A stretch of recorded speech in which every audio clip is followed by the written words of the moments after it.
Hi, everyone. This is Erica with Cedar Park Public Library. Can everyone hear me? You can give me a little hand wave or a thumbs up or drop a note in the chat. Great. Thank you so much, Gus. Thanks, everybody. So welcome, everyone, to our very first annual, but not my first annual. I'll tell you all about that in a second, but our very first annual virtual true crime con. We're so excited to be here. I hope, like me, you are a massive lover of true crime. I'm assuming that that's why you're here as well. And so I've gathered together a group of amazing folks to talk with us today. We're going to explore all kinds of interesting stories, all with a really, I think, uniquely Texas angle, which if I'm looking in the chat right now and I'm seeing a lot of folks from around Texas, not just here in Cedar Park, but outlying areas. And so we'll be chatting about stuff that if you've lived here for a while, you're probably pretty familiar with. So just to give you a rundown, I am doing our intro right now, and then I'm going to turn it over to my friend of a few years. I hope that it's okay for me to call Brandy Diamond that, but we've got Brandy Diamond from Texas Wine and True Crime Podcast. There she is. I can see her face, and she's going to be joining us. We're going to delve into a story that I know is near and dear to a lot of our hearts here in Texas, and that is the yogurt shop murders. And then we're going to be joined shortly after that with one of our very own detectives from Cedar Park Police Department, that is Lieutenant Kristy Whitley. And then finally, we'll be joined by Kate Winkler Dawson, author and podcaster, excuse me, and we're going to have a great conversation about everything that she has in the works. We've got a lot of fun stuff to go through. So I have started the recording on the Zoom. Please, if you could keep yourself muted unless you're asking a question during a Q&A period. And I've got the chat open and we will try to respond to all of your questions with whatever time that we have. If you have any questions in the meantime, I'm dropping my email into the chat right now. I've got my email up so you can ping me via chat, via email, whatever makes the most sense for you. So I'm going to stop my screen sharing with this, and I am going to attempt to make Brandy our co-host. Yay. There she is, and we will let her get her camera on, and I'm going to try to change that view.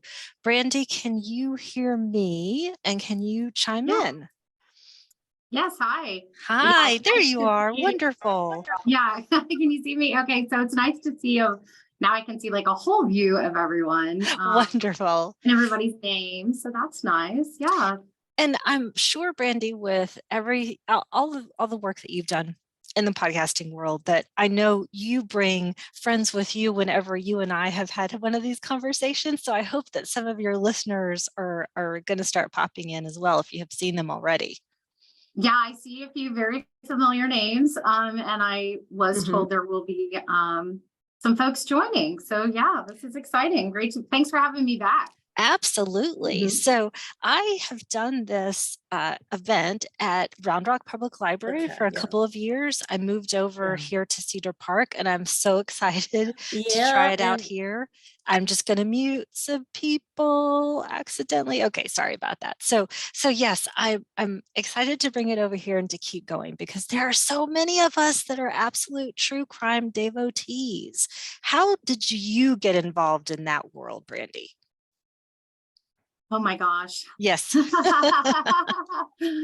Well, since I can remember, I have always been interested in true crime, paranormal stuff. We just did a stint last weekend in Jefferson, Texas, covering some haunted material there in the murder and trial of Diamond Bessie. So if you don't know about that, please check that out.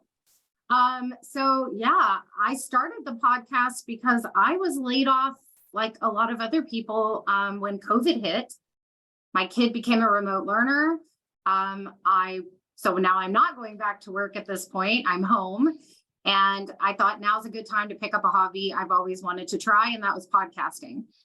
Once I started, I thought, I probably should have majored in radio and done more investigative type stuff in my career, but I'm here now. And a lot of my podcasting has really turned into meeting the victims of families, having them on the show, interviewing police officers. Some of those police officers actually own wineries, which is also a part of our show. So get the best of both of our worlds. But really, this has turned into something of now we're reached out to about looking into cases. There's one just recently last night I was asked to look at, a local Lakewood case, not far from where I am. So really this has just evolved from a hobby to now being a victim supporter, and for these families, and really talking about cases that need to be heard. And I have a little bit of a mild obsession with unsolved cases because they're the most interesting to me, based on technology that we have nowadays. Why are these cases going unsolved for 30, 40, 50 years? And what do they look like? So a lot of my casework that I'm doing now are those unsolved cases. And, I think, I'm sure you would agree with this. I feel like my husband and I are also joint true crime lovers as well. It's something that we've always bonded over. And so we're constantly sharing stories. And I think every single day I am seeing at least 2 new unsolved cold cases being finally solved through largely genetic genealogy that we're seeing quite a bit these days. But it's fascinating. Yeah, it is fascinating. And it's fascinating when there is DNA that they have taken so many years ago and what they can use for it. We're going to talk about this in the yogurt shop murders because there was actually DNA found and a possible match to genealogy. But because of the framework in which someone submits their DNA, this has now allowed for Austin police not to get the information that they need from basically the FBI and those looking over that DNA. So we'll talk about that. We'll talk about how that has sort of played a part in this case. Now, for you, Brandy, with the casework that's being brought to you, is that largely from families? Is that the primary source? Families, prison pen pals is something we get a lot of. People who have looked into cases themselves and thought, there's something to it here. Let's take a look at this. Let's put a fresh set of eyes on it. And really, it's just to get their name heard again. Yes. Which is something big on these unsolved cases. If they're not being, it would not, and I'm sure your investigator or police officer that is on this today from the department will understand that not every city has the capability and the resources to have a cold case unit. So where do the resources need to be allocated? And a part of that lack of resources is people like us in our podcast, people like you who can put things out on social media that need to be seen, need to be heard. So I encourage everyone, share these cases, especially if you live in these areas, because you never know. I mean, I have seen 2 cases solved from Facebook groups. Yes. People that have joined Facebook groups that have seen or heard something about a case that's local to them and something dinged. And they said, you know what, so-and-so was in this area at this time. Why don't you take a look at this? And this has solved two cases that I just know of personally, just by people and word of mouth and talking about it, which I think is key in these unsolved cases. That collective power of us all, working together. And I think what we see so often too, it sometimes takes a huge amount of time, sadly.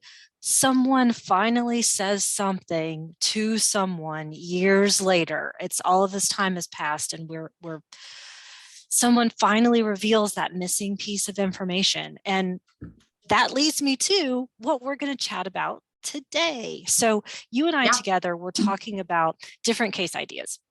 Yes. Because we're committed to this Texas work. And so I know you had just covered the KFC murder. So we're going to have to listen to that episode on your podcast. That was a case that we had talked about. But of course, I think for you and I, the number one case is the yogurt shop murders. And I was hesitant. I was concerned. It does involve children. It involves very young people. It's something that if you have lived in this area, I know that I moved here in 2004 knowing about this case. It's something that just has not gone away. And of course, you're going to get into all of the insane ins and outs and twists and turns in this case too. So why this case? Well, I knew we were doing this on Mother's Day weekend. And a part of this case is the fact that these mothers have to think about their children, not only from the day that this happened, that they lost their kids in this heinous murder, but it's Mother's Day. And they're going to think about them tomorrow. And they're going to think about them every day after that. And as a mother, I feel like even though it's very difficult, we try not, I covered Andrea Yates in several children crimes, but it's not easy. It's very difficult. I haven't, some of these cases when I'm podcasting, I'll lose it a little bit, and have to regain myself and then get back at it. But the fact is that this case needs to be solved. These families need answers. They want justice. They're alive. They think about this all the time. This haunts Austin, their police department, the citizens, the people who still live there and can remember the police officers who went on the scene and the things that they remember today and talk about today. This just haunts people. It's a haunting case. Unfortunately, I'm going to lean more towards a stranger. Maybe not knowing these girls, but having an alternative motive, which I'll get into. But, these are just the hardest to solve. They're the hardest to solve, especially if this is a stranger or strangers, because I do believe there was more than one person in this case who committed this crime.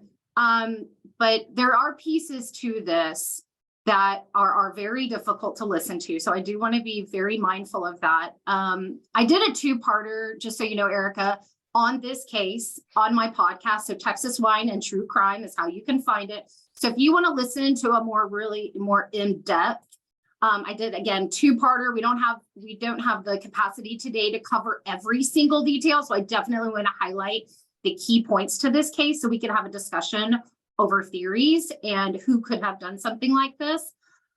But as hard as it is, because it's children, it really needs to be solved. So the more I can shine light on it, then I feel like we're moving in the right direction. I'm so glad that you said that. It does need to be solved. It really does. So take us through it, Brandy. Okay. So I want to kind of start with, well, first, like Erica said, this is something that's near and dear to my heart. I have lost a child. Erica, I think I shared this last time because we did Darley Root here last year. We did, yes. And even though my circumstance was completely different than what these families have had to deal with, I can at least relate to the pain that they feel. And again, this is why it's so near and dear to my heart, because no mother, no father should have to wake up and think about what happened to their daughter that night. This is a Friday night in Austin. We're going back to December of 1991. So this case is now 32 years unsolved. I mentioned I covered this in two parts, so you are more than welcome to listen to it after we discuss this, but I want to kind of start with setting the scene. What does this Friday look like for these four girls? That's how many were killed, 4 girls under the age of 17. We have 4 17-year-olds and 2 young teenagers, 13 and 15 years old in this case. So four young girls. We've got 13-year-old Amy Ayers, 15-year-old Sarah Harbison, 17-year-old Eliza Thomas, and Sarah's sister, 17-year-old Jennifer Harbison. That's right. So the employee at the yogurt shop is both Eliza and Jennifer. So both 17-year-old girls are the ones that are actually employed with the yogurt shop. So I want to make sure that's clear. Sarah is the sister of Jennifer, and she's going to be with her that night because Jennifer is going to be responsible for taking Sarah and her friend Amy Ayers, who's 13 years old, to the mall on her way to work. So the way it typically worked is these girls would work on the weekends at the yogurt shop. Eliza would show up first around 7 o'clock, and then Jennifer would show up about an hour later at 8 o'clock. 7:30, 8 o'clock. So Eliza always opened, and the two girls would close the shop together. So on this particular night, Jennifer drops Sarah and Amy off at the mall before she goes into the yogurt shop. So she drops them off.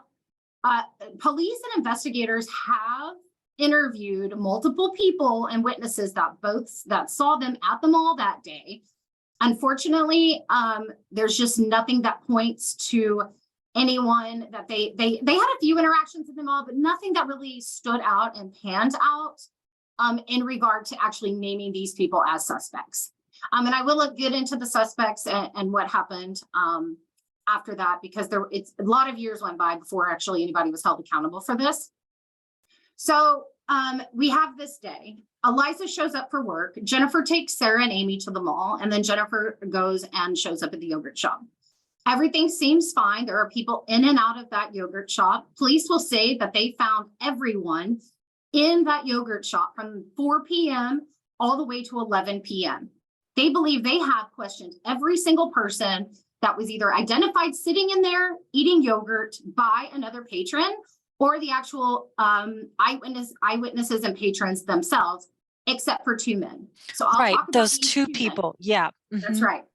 There were two men that were seen by multiple people sitting in the back booth close to the counter. And I'm actually going to share in just a minute a picture of what the actual yogurt shop looked like inside, so that people can have a better idea of the crime scene. So they have now talked to everyone, but they do believe that this crime took place after it closed at 11 o'clock.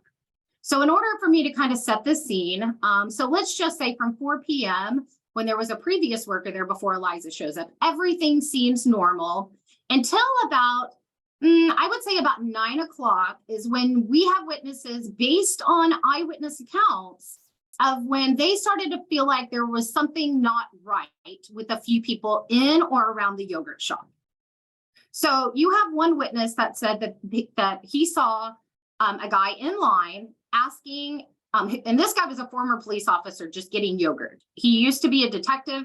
He was standing out there and he was in security and all kinds of information. This is the witness. This is one witness. Yes. And he actually went under hypnosis.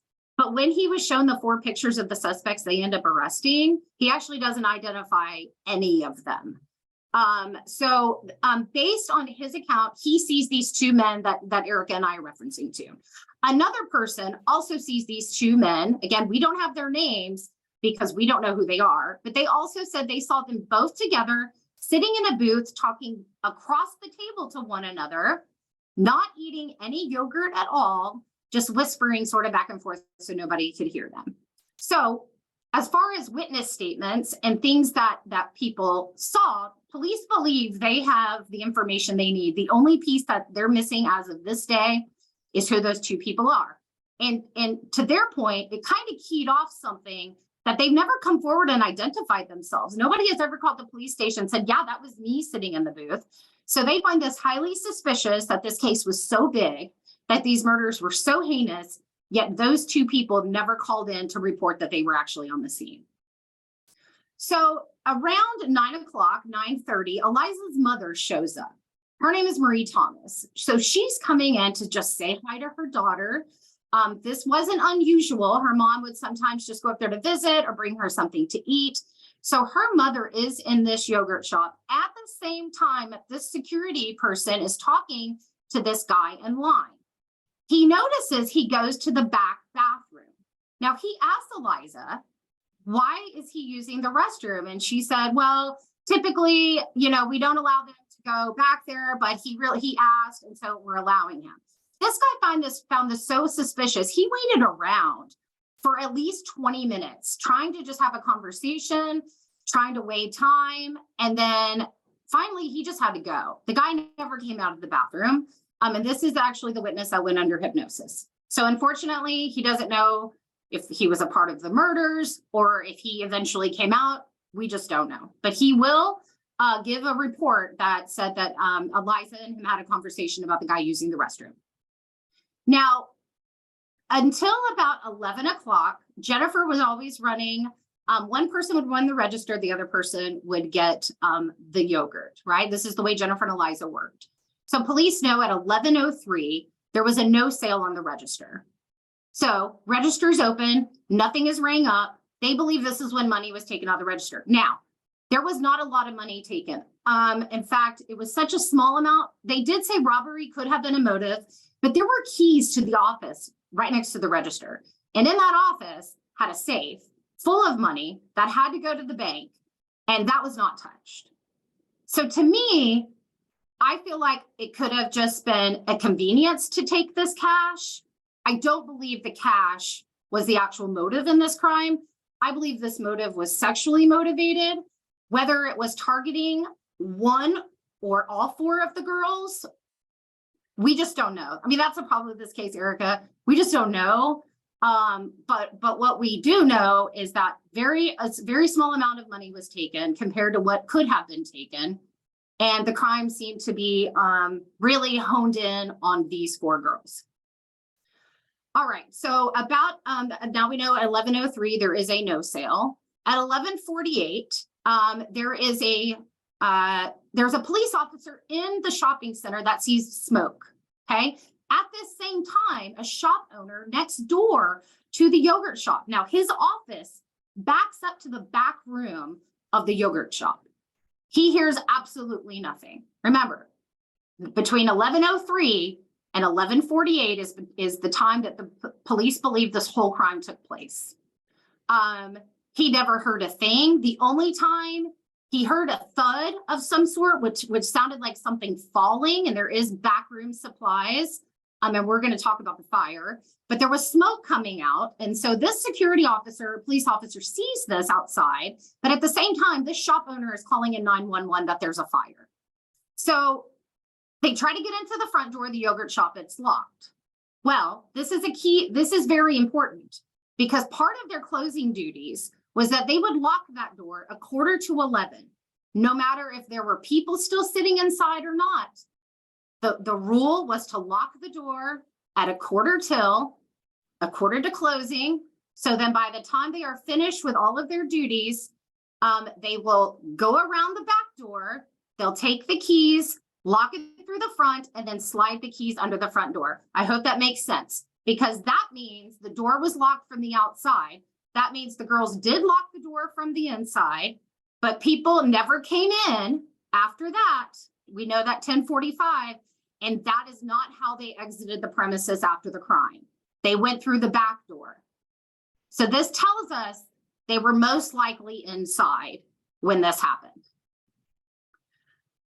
Okay, so now we've got the time frame. Now we see the smoke. Now, when you call something into 911, by the way, I've learned a few things. I always say, like, gosh, how did I not know this, being a true crime podcaster? But I did not know when you make a 911 phone call, it actually starts recording before it even starts ringing. So that was new information for me. I feel like I was kind of today years old when I finally learned that as well. I didn't know that. So that's very important when you're making a 911 call and what you're saying. But when something is called in a certain way, I believe sometimes this is how police respond to that call. So they're responding to a fire. Okay, they're responding to smoke coming out of a building, most likely a kitchen. They're thinking something's burning, something inside, right? Well, they go into the back door, which is unlocked. There is a back door. I'll show this picture in just a second after I talk about the girls. But the door, they could just open it. The door was just slightly ajar, and they were opening it, and all this smoke starts to bellow out. Okay. Well, they're calling it in as a fire. So you have fire trucks coming, you have police officers responding. And it wasn't until they come in, right now responding to a fire, they don't know there are 4 bodies inside yet, but they're starting to put out this fire. And now you have water that has, and I know that is a investigator's nightmare of when you have a crime like this and you wash away so much evidence putting out the fire. And I think this is a big part of what happened and why this case is still unsolved. I think that there was there was significant damage done to the yogurt shop in this fire. There was metal from the racks that held all of the supplies. It was all melted all over the floor. There was paint. I mean, things were exploding. I mean, it was a very rough looking scene. And you can actually probably find some of these pictures. I had to dig a little bit of what this looked like. So now they find the bodies. Now it's called in as a possible homicide. They only see 2 bodies at first, then they see 3, and then they realize that there is a 4th, and that was Amy Ayers, who was actually a little further away in the bathroom. So I'm going to go ahead and pull this up and show you a picture of what this looks like. So then you'll be able to see when I'm talking about the crime scene, you'll be able to see what happened.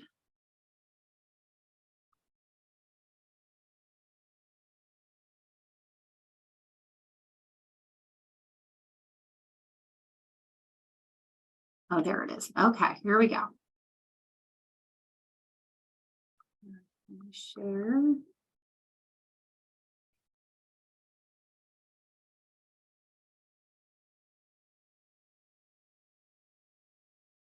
Okay, can you see this Yes. picture? Okay, so this is a diagram of what the yogurt shop looked like when the murders happened. So this is the front door, which we know was locked. You have all the booths on this side, and this is marks where the two possible suspects that we don't know who they were sitting. This is the counter. Here's the cash register. You have more booths on this side. You have a cooler. This is the shelf unit. The office door, which was locked, and then the floor safe, which is right there. And then you have Amy Ayers that was found here in front of the bathrooms. You have Jennifer Harbison, Sarah Harbison, and Eliza Thomas. Okay. So all of the girls were shot, all 4 of them. The only one so Sarah Harbison, let me start with Jennifer Harbison. Jennifer Harbison, who was 17 years old, was found loosely bound, I will say. Her hands weren't so tied behind her back that she couldn't have necessarily tried to get loose, but they were still behind her back when she was found. Sorry, I'm trying to get this onto my. This, I hope everybody can see this. Sarah Harbison and Eliza Thomas. Sarah Harbison is found burned. So Eliza, Jennifer, and Sarah had significant burns. Jennifer was unrecognizable. Same with Eliza. Eliza was placed on top of Sarah. Now, there were lots of theories of, was she shot and fell on top of her? But they do believe, because of the way the body was placed and the way Eliza's body looked on top of Sarah's, that they believe the perpetrators actually put her on top. Amy Ayers was found away from them. Her body was not as badly burned, but there was a jacket of Amy Ayers that was not found. There was a bomber jacket. There were several items of the girls that were missing. One interesting thing, and when we talk about profiling, because you have to do that in this case, you have to think about these particular things that we pick up as we learn about this case and what kind of person is more likely to do this. So you have 4 young girls. You have what I believe is 2 perpetrators, possibly 3, come in or are in the yogurt shop. Now some of their clothes and all of their shoes were nicely stacked right next to each other. Some of their clothes were folded. Some of their jewelry had been removed. There was a boyfriend of Sarah Harbison when they went to trial. He testified that that was his ring found. She had taken his ring off and put it in between his shirt and her pants. But they were all forced to take off their clothes, obviously. The girls were all found nude. But one thing that's interesting is that their clothes and their shoes were neatly put against the wall. To me, that screams military. To me, that screams, so these are the kinds of things we're looking at. Why take their time to let these girls remove their items of clothing, fold them, neatly put them to the side when this whole other scene is so erratic, right? You have a girl on top of another girl. You have a fire that has burned two of them unrecognizably. You have another girl. Now with Amy Ayers, there has been a lot of theory that she could have been the original target. She was, there were two of the girls that had been sexually assaulted. Amy was one of them. So so theory goes, was she shot and then somehow did not die? And then try to make her way out towards the front door, because the fire is started where this shelf unit is. So this back door area, shelf unit, walk-in cooler, all that area where these three girls are found, this is where they believe the fire is set. So we just don't know why Amy ended up where she ended up. So that has been a wild theory. But it's looking at these things like the shoes, the clothes, who would do this? So the back door, like I said, is ajar. They get into the crime scene. Their autopsies are done. We now know who they died. So now they are looking for these perpetrators. So there were, on the same day that the murder occurred, actually it was like the next morning when people found out about it, there was actually a missing persons report placed into the Austin PD by a father who said his son was missing. Now, this son was 17 years old. I believe he was 17 or 18 years old at the time. And he had been with multiple friends. And so, they thought, well, maybe he just ran away. Maybe he's just, out with friends. Or, he said, well, he went to school on Thursday, Friday, but I haven't really seen him since. So this is what opens up this case and the four suspects I'm about to talk about. So this reported boy and his four friends are eventually questioned. They're questioned in 1991, going into 1992 when this happens. They found nothing to charge them with, nothing. 8 years later, they are re-questioned. I feel like Austin really wanted this solved. Everyone did. But I feel like there could have been a little bit of, these interviews were going very long. These boys had not been talked to in 8 years. There was two of them said they were coerced into their confessions. By the way, two of the four confessed. I'm going to stop sharing this and I'm going to pull up. First, I want to show you this right here. Brandy, while you're looking for that question about the scene, when we see the three girls close to the shelf unit, was the idea we think that they started I hate to say it, that they started the fire with them first?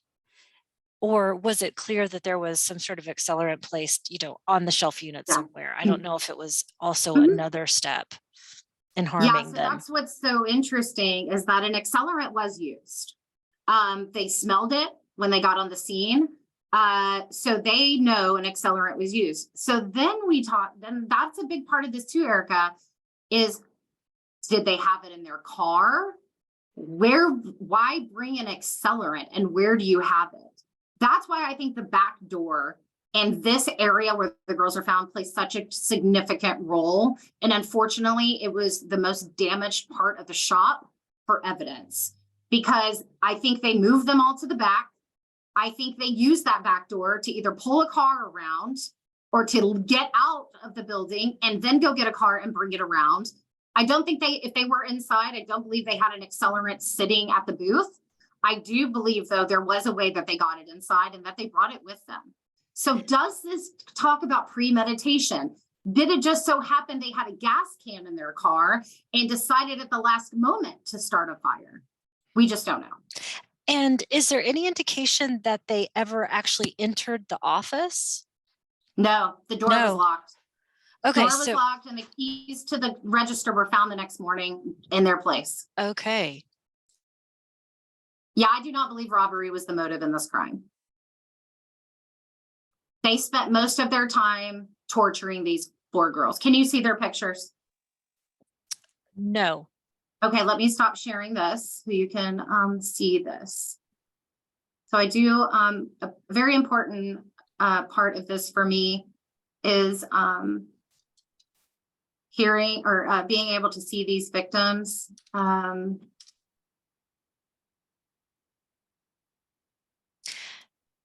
Yeah. So we've got Amy and Eliza. Amy was the youngest. Eliza and Jennifer were both 17 and Sarah was 15.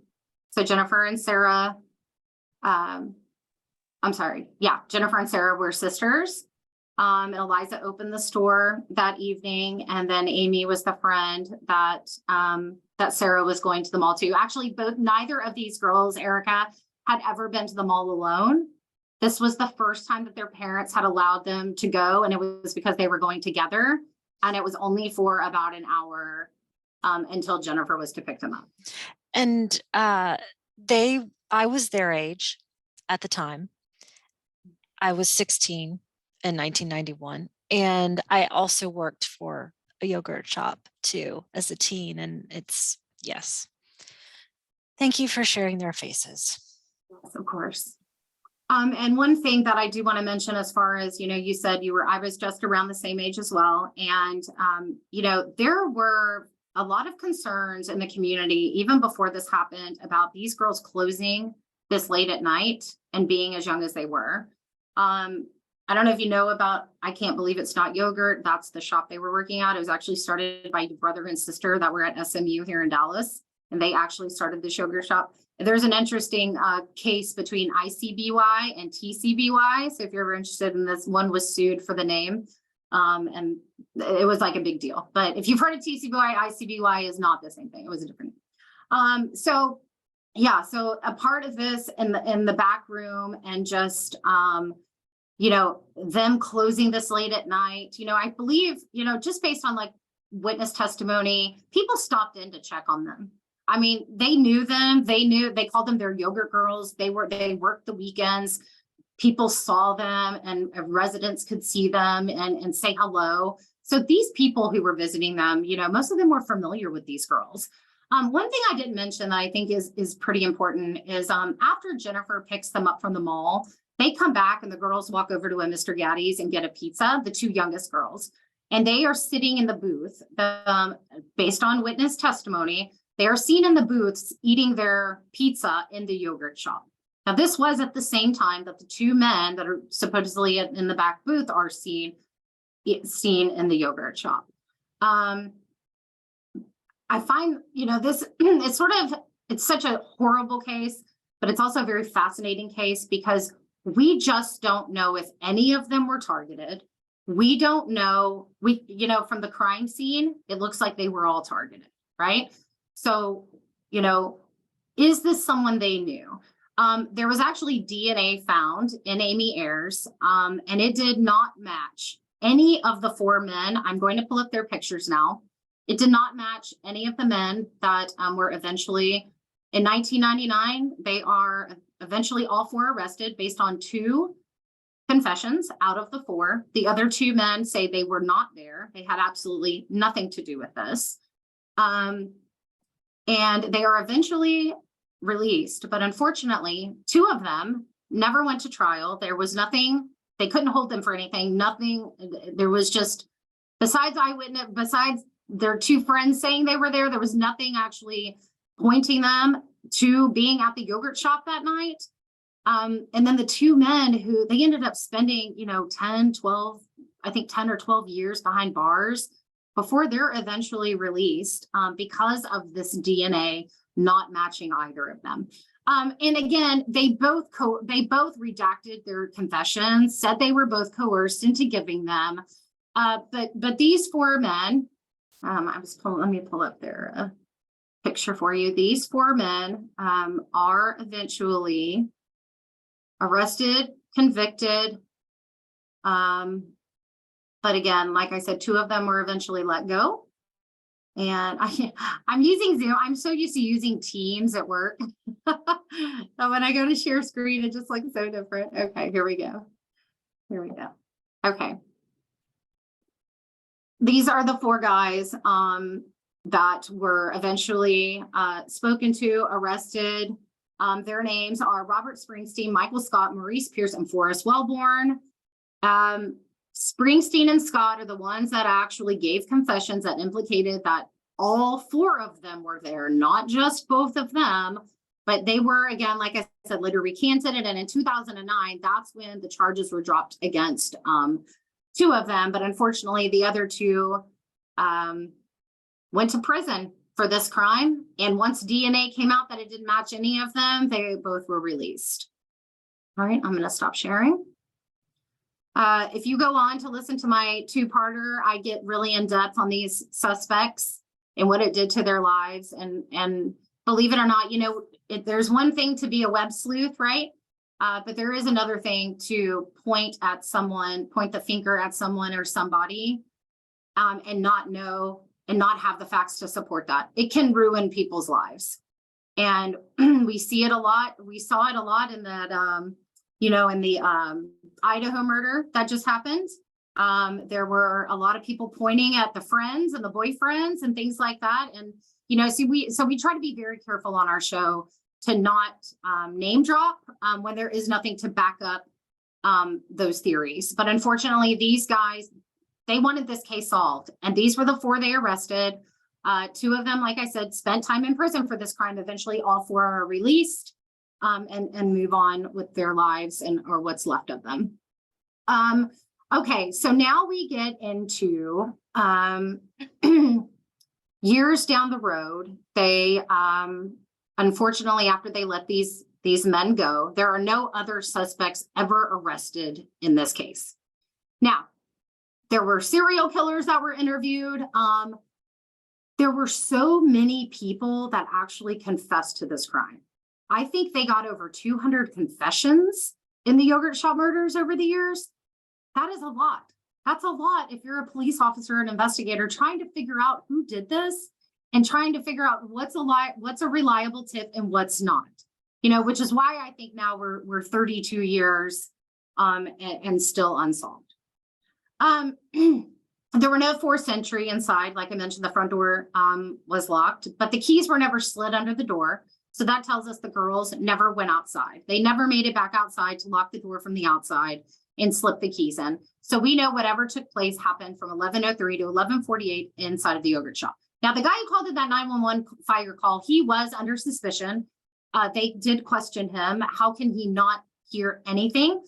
There were 2, a 22 and a 38 shell casings were found on the scene. You have 4 girls. I think maybe one person with a weapon could have wrangled them together, made them do what they wanted them to do, and then done away and then left the scene. I personally believe that there were at least 2 people, because we have at least 2 guns that were never used. Somebody had to get the accelerant. They don't believe the accelerant came from inside of the yogurt shop. The accelerant was brought in from the outside, and then was lit on fire. So why did they light a fire? To cover up evidence. Whether they decided they were going to burn this yogurt shop in the beginning, I don't know. But that's what happened. And because of that, this really hasn't inhibited the investigation. Okay, so now we're 32 years down the road, but 3 years ago, I want to pull up something so I can make sure I get this exactly right, because this is very important. So it is the FBI that's holding this. It's a, it's hard to say that that they actually have DNA from this crime. They do, and it's not a complete DNA sample, but it is DNA, and it can identify the amount of it. Can identify that particular person if they're in the CODIS, but this piece of DNA actually matched a DNA profile that was submitted voluntarily, maybe a 23andMe, could be from another genealogy company, we don't know, but it matched a person's male lineage. That makes sense? Okay. So they know. So there's a person there. There's a person there. Now, whether it's an uncle, whether it's a brother, whether it's a cousin, we don't know. But we know as in so that was 2017 that 2017, yeah, it was 2017 is when they uploaded it into a public database and they found a match on male lineage. Now, it wasn't the exact DNA, so they know it's not that particular person, but whomever or who was committed this crime, at least one of them, their male lineage has now been identified. But because of the way, I don't know if you guys know this, but if you submit your DNA voluntarily, it basically, they can't use it. I hope I get this right. I'm sure our police officer friend on this call can correct me if I'm wrong. I believe if you submit it voluntarily, you then basically you can't be held like accountable for a crime because you did it voluntarily. Now I'm going to look into this, but I think I have this right because I started reading into the 23andMe's and those that voluntary, because it's voluntary and you didn't commit a crime in order for them to get that DNA. It acts like it almost acts like your rights are being invaded. So because of this, because we would have this solved by now, hopefully, or at least pointing us in the right direction. But unless something has changed, and as of 2020, when I read this article, it has not, there has been no suspects arrested. There has been no names of any male lineage given. Not that I have found. If you are listening to this and you know of something that I don't, please let me know. But as of right now, Erica, I don't see that anyone has been named a suspect. But same on this end. When I last looked, absolutely zero. But this is huge. Now, if we can get past this, so this is when we were thinking about, how can there still be privacy with submission, voluntary submission of DNA, but also when it comes to law enforcement and the ability to solve crimes, can it be used for those matters? We're not there yet. There's no law passed. We don't know. But right now, we do know there is a match of male lineage for for at least one suspect. I know we only have, there is just so much about this case. We covered the crime scene. So you have a robbery, you have sexual assault, you have bondage, you have 2 of the girls were found gagged with their own underwear. You have 4 young girls shot in the head. You have a fire, an arson. And you have, lack of evidence now because things have been washed away because of that fire. And it looks like trophies were taken. Trophies were taken. Yep. Things were taken actually from each of the girls. There was something missing among all 4 of them, which typically we see with trophies, right? Or thinking about their crime or wanting to, perpetrators reminding themselves of what they did by when they look at it, whatever their thought process is for taking it. But one thing I wanted to really get into the Q&A is, who are we looking for? What kind of person are we profiling here? Is this someone that knew them? By the way, there was DNA found on one of the girls, the DNA of the boyfriend that I mentioned that testified. So they did find his DNA in a swab, but he was cleared. She wasn't, her parents just didn't know she was sexually active, but then it was proven that she was once they found his DNA, but his DNA was found. So if you see that, I believe his name was Sammy. So if you see Sammy's name, that was the boyfriend, but he was cleared. So, I'd really like to know what y'all think. I was going to pull up the chat, but from my view, I don't think oh, there it is. Okay. Yeah, should we turn it over? Yeah, I mean, I think we're at the point in the case where, we know what the crime scene, we know how they're killed, we know it's unsolved, what are we working with here? Who are police looking for? I mean, I think there's some telltale signs that, you know, it's very weirdly executed to not be planned, right? Like, was this planned? Does anybody think this was premeditated? Do you think one of the girls was targeted? Or do you think these were just two men who wanted to target and have some sort of sexual fantasy to live out? And they did that with these four girls, and they were just, it was completely random. I think that's really the hard thing about this case is you have so many confessions. You have, such a brutal way to die for all four of these girls, and to humiliate them by making them take off their clothes. You just have to look at these things, neatly putting their clothes against the wall and their shoes. To me, again, that screams a little military type style of thinking. So yeah, I would like to know what people think about this case. I mean, it's unsolved. So I feel like these are the kind of the cases that we can talk about out loud. And theorize about. And so Aaron just popped into the chat asking a question about, would there have been a way to get a rough sketch of the mystery men from the witnesses? There just doesn't seem to have been. And you mentioned even people went under hypnosis, and we've never been able to get a clear idea. We know nothing about them. The only thing that we know about them is that they looked about to be, witnesses say they looked about to be in their 20s, maybe early 30s, sort of scrungy looking. One of them, I believe, was wearing a green military bomber looking jacket. But as far as what they look like or anything of any real material, I've never found anything. And when thinking about, like you're saying, sort of the profiling, I think about what Austin was like in 91, and I think about that specific location, and it's very much a neighborhood place. We're not talking about, a big section. Austin was not a metropolis at that point. And so you're talking about something that people easily can see the pattern of these girls and how they work. So yeah, it really makes me question that whether it was planned or just opportunity by bad actors in the area. Oh, I don't know the answer. And Chris asked, maybe a stupid question at this point, but I'm guessing there were no cameras in the shop or in nearby businesses. Oh, I think you froze on me.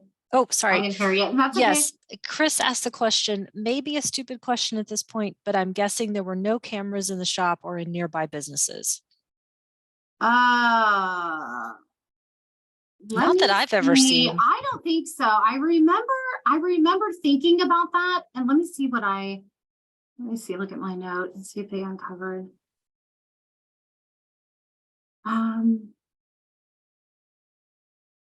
Let's see.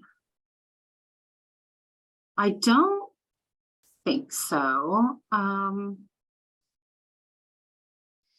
don't think so No, either. And think especially so. we would have for sure at that point have known whether the girls actually left the building without in without fact, the keys. there were multiple witnesses that claimed to see a white van. The white van is what I say. There seemed to be a white van outside of the yogurt shop with two people sitting in there. So this is two things, two witnesses that said this to the police. There was another couple that said they saw a strange car like circling. So I feel like if there were cameras, we would have heard or seen. And being this long, I feel like they would have eventually released something over the years too, if they needed the public's help in identifying. But I just don't think there were any cameras. And Dee says, I think the two men are definitely involved. Yeah, it sure seems like it. Yeah. And she was saying also the retired police officer who was the witness saw the two men. Couldn't he give information? Boy, they tried. Yeah. So and I think I said police officer, but I think he owned a security company. So the reason now, because I was thinking to myself, I was just having a conversation with a police officer before this. And so that's why I think I got confused. But he actually used to own a security company. He had sirens on top of his car. When he was in line to get yogurt, the kid who he claimed was very weird and acting a little sketchy asked him if he used to be a police officer or if he's a security guard or what is his deal, is what he asked him. He thought this was a very weird and rude way to approach an adult. He called this kid like in his early 20s, 19-ish. So he said it was a very aggressive way to talk to someone you don't know. This is what sort of sparked him to hang around until he came out of the bathroom. So to me, I'm agreeing. I think this person that was inside sitting at that booth and gone to the bathroom, I think they're involved. No doubt about it. They were inside. Nobody is seen coming in. The doors were locked from the inside. So that tells us they locked the door with a few people left inside. Clearly, there were still people inside. And was it the two men sitting in that booth? Right. And likely directing them, close the doors, lock the doors, wait until the actual closing to try to draw as little attention as possible to this thing closing. And Annette is asking, do you think two people did this since the girls are in two spots? Maybe one held the three girls and the other went with the fourth girl. Yeah, in any kind of possibilities. But I feel like when we've seen these kind of previous crimes, there was that insane case of the workers getting killed and being put in the freezer or the walk-in. And it just seems like two people is the easiest way to go. Yeah. I think there were at least two people involved. I don't believe that Amy Ayers was necessarily held in front of the bathroom. I think she ended up there somehow. There was blood found on the wall of near, and I have that diagram up. But if you want to, you can actually find that diagram online. But there was blood found against the wall, almost like a rubbing of blood. And then Amy Ayers' body is found in front of the bathroom. I personally believe she was able to crawl that way and then she died. That's just my personal opinion from my research and what I've looked at. But the distance, there's just not a significant that place isn't that big in the back, right? So I don't think there was like something taking place here and then over here, unless she was like the problem child, right? Unless they moved her for some particular reason away from the rest. And now remember, she was less burned than the other three. She was burned, but not charred. And so they thought, did this person know Amy? Because police did believe that Amy Ayers could have been the target and that the other three just happened to be there. And so they had to do what they had to do. But, did they not want Amy in the fire? Did they move Amy out of harm's way or less of harm's way, right, than the rest of them? We just don't know.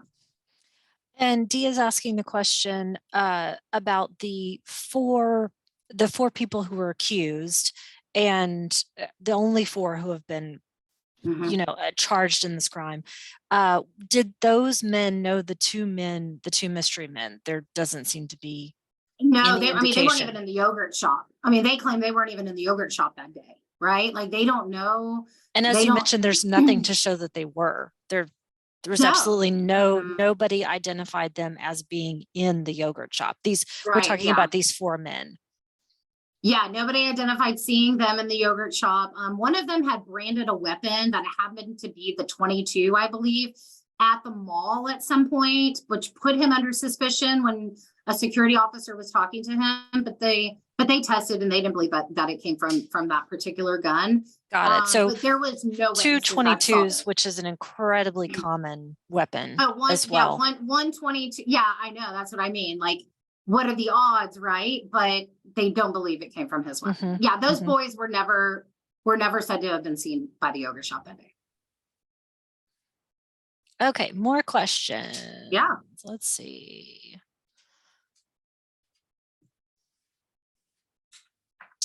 Do we know anything about the timing of the fire versus the actual killings? So they know that the peak of the fire was around when Jennifer Arbison's watch stopped working, which was 11:48. So they believe, and that's when the 911 call came in, and that's when the police officer was circling the complex, or the little shopping complex, and saw the smoke. So they believe the peak of the fire was at 11:48. So they think the whole thing took place from 11:03 when they opened the register, took the money. So let's play this out since we're talking about scenarios. 11:03, we know there's a no sale on the register. That's 3 minutes after the close. And that's specifically so that they can get the register open and presumably in order to hand cash over. That's correct. Right. Yep. Nothing actually rang up. One thing I have always thought about is, did these boys or kid or whoever, these men, no, they're not boys. These are men who commit these types of major crimes like this. But did they know about the closing protocol? I always wonder that, because if these girls were closing up, what would have prevented them from asking them to leave? Did they know they would lock that door and not kick them out? So I have thought about that, because how else? Because what if they said, we're closing, you need to go, which they could have, and said, we're not going anywhere. But did they know that they locked the door 10:45 and that they could basically stay there until 11 to make sure nobody else actually came in? So I've always wondered that. I think for those of us who have worked retail or food service, that's not outside the realm of possibility. That yes, you just lock the door and you're starting to kind of herd people out slowly. So not crazy. No, no. And as far as when the fire started, I mean, they believe the actual sexual assault, the murder, making them take their clothes off. I mean, these things take time. You have 4 girls. You're trying to tame 4 girls who are probably hysterical. I mean, and that was the thing. Were they not screaming?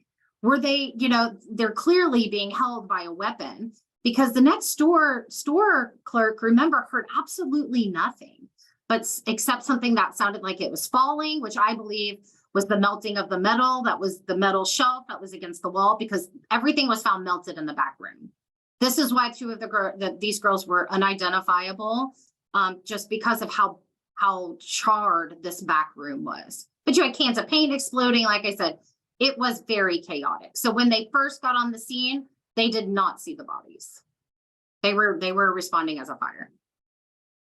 And Chris is asking, how did they stay in the store when it was closed? He was asking the same question that you're asking. And why didn't one of them go get help if they didn't feel comfortable? Which is a kind of an unanswerable one. I know that a lot of us have been put in positions where we felt like we couldn't necessarily, or we didn't recognize the danger, too trusting. I mean, it's Friday night. These girls are 17 years old. They're ready to close this store and get out for the night. You have 2 younger girls who are waiting for them to close to get them home.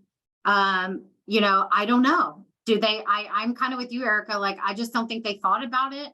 This is a very, like you said, a very friendly neighborhood area where people come in and out. I just don't think fear is something they necessarily felt at that moment, not until they either confronted them to leave, or they knew it was 11 o'clock and now it's time to do our thing.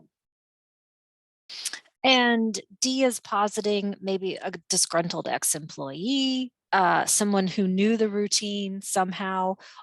Chris was saying maybe possibly one of the girls knew one of these 2 people, or, someone, maybe they were a neighborhood person, that it's easy. And Mickey is definitely saying, yeah, with the DNA, we should be able to get this person. We should be. Yeah. There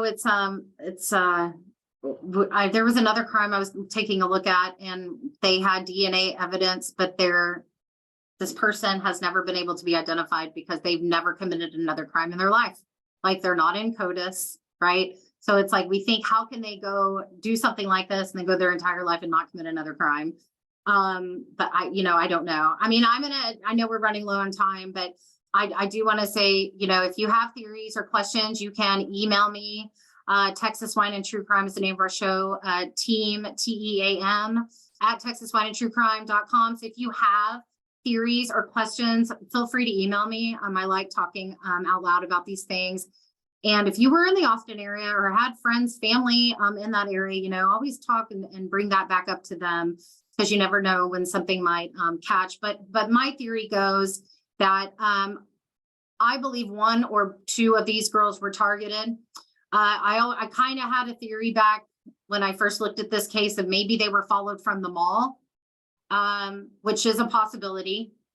We know that in the mall, they had some interactions with some boys, young men. I don't know. We don't have their names. But we do know that they were questioned. Did somebody, a stranger, see these two girls being picked up by another girl and follow them?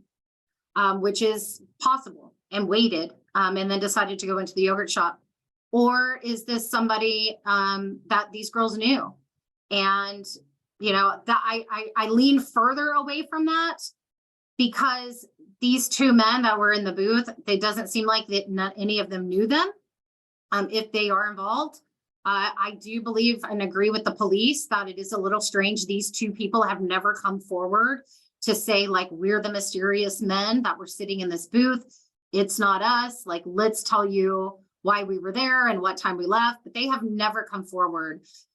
So I believe this could have possibly just been a stranger on stranger sexual motivated crime to the posing of Eliza on top of Sarah. You don't see that in a this is a very brutal, the underwear in the mouth. Do they just hate women? Are they exerting some sort of hatred out on these four young girls? I mean, we don't know. The list goes on, but they've questioned so many friends and family. I feel like if it would have been anyone they knew, it would have been found or something. But again, I think the reason this case has not been solved is because I do believe it was a stranger. Well, I'm hoping to come back and do this again next year. Yeah. And I hope that we will have that answer. Man, that would be amazing. That's something. That would be amazing. That's something to hope for. And we have one, so we'll definitely close here in just a second while we wait a couple of minutes to start our next segment. But Annette does say, off subject, would you cover or have you Rachel Cook, and that's Cook with an E, of Georgetown? She has always stuck with me. I got goosebumps. Of course, yes. Now I covered Rachel's case on a part of a missing series because Rachel's never been found. So she is technically, now I believe recently, maybe not too recently, but eventually the family did, filed the paperwork to her officially deceased. But yes, that case, you can email me about that case. I've got a lot of opinions about it. I am, to last be seen 2 doors down, running in the middle of the day at 11 o'clock, and you are seen about, 300 feet from your front door, and then you just disappear. That's very uncommon. But yeah, there's actually a suspect that came up in that case who is believed to have talked to Rachel and known Rachel, and he was actually a traveling salesman. So he could have been in and then out, which they believe happened with this case. But yeah, I do, very close to my heart too. So feel free to message me about that. Annette, thank you for that suggestion. And Brandy, thank you, as always, for being here to chat with us and for providing your insight and giving us a chance to talk about these things that all of us really care about. And we want to see a result in these. I know I'm sure everybody on the call shares that same desire. Yeah, just one of many that need to be solved. I speak for Texas, but all over the world. So yeah, if there's any cases, feel free to email me if there's something you'd like us to cover. And I think we've covered about 106 episodes right now in our little library. So yeah, thank you for having me as always. I appreciate you allowing me to do this and get to talk with your visitors, listeners. You're welcome. Thank you. And I dropped Brandy's email in the chat. That's team@texaswineandtruecrime.com. Follow her at Texas Wine and True Crime Podcast. You can find the podcast wherever you get your podcasts. And I know you have an active social group as well. So join that family and become one of the folks talking about the cases. Oh, and one thing I want to mention before we go, once a month, we do a Zoom just like this with our listeners on the third Thursday. I think it's either the third Thursday or the fourth. We've been changing it up so people can come. But if you follow us in our group, you'll be able to get that link. And what we do is we talk about a big case. We just all get together. You don't have to know anything about it. You can just come and listen, but it's just like this. We just an open forum discussion about a case that we care about. So yeah. Thank you guys for having me.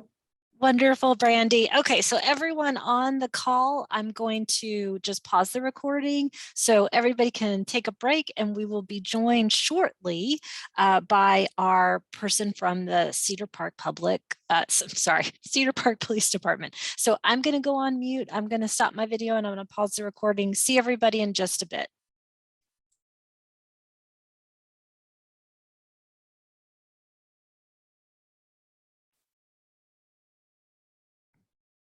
Hey everyone, it's Erica. I'm back on screen, and thank you everyone for sticking with us. And we're looking at our next session. Great. I've got Lieutenant Kristy Whitley from Cedar Park Public. That's the second time I've done that. I'm sorry, Kristy. From Cedar Park Police Department on the call with us. Kristy, let me go ahead and make you a co-host and get you to unmute, and we should be able to get started.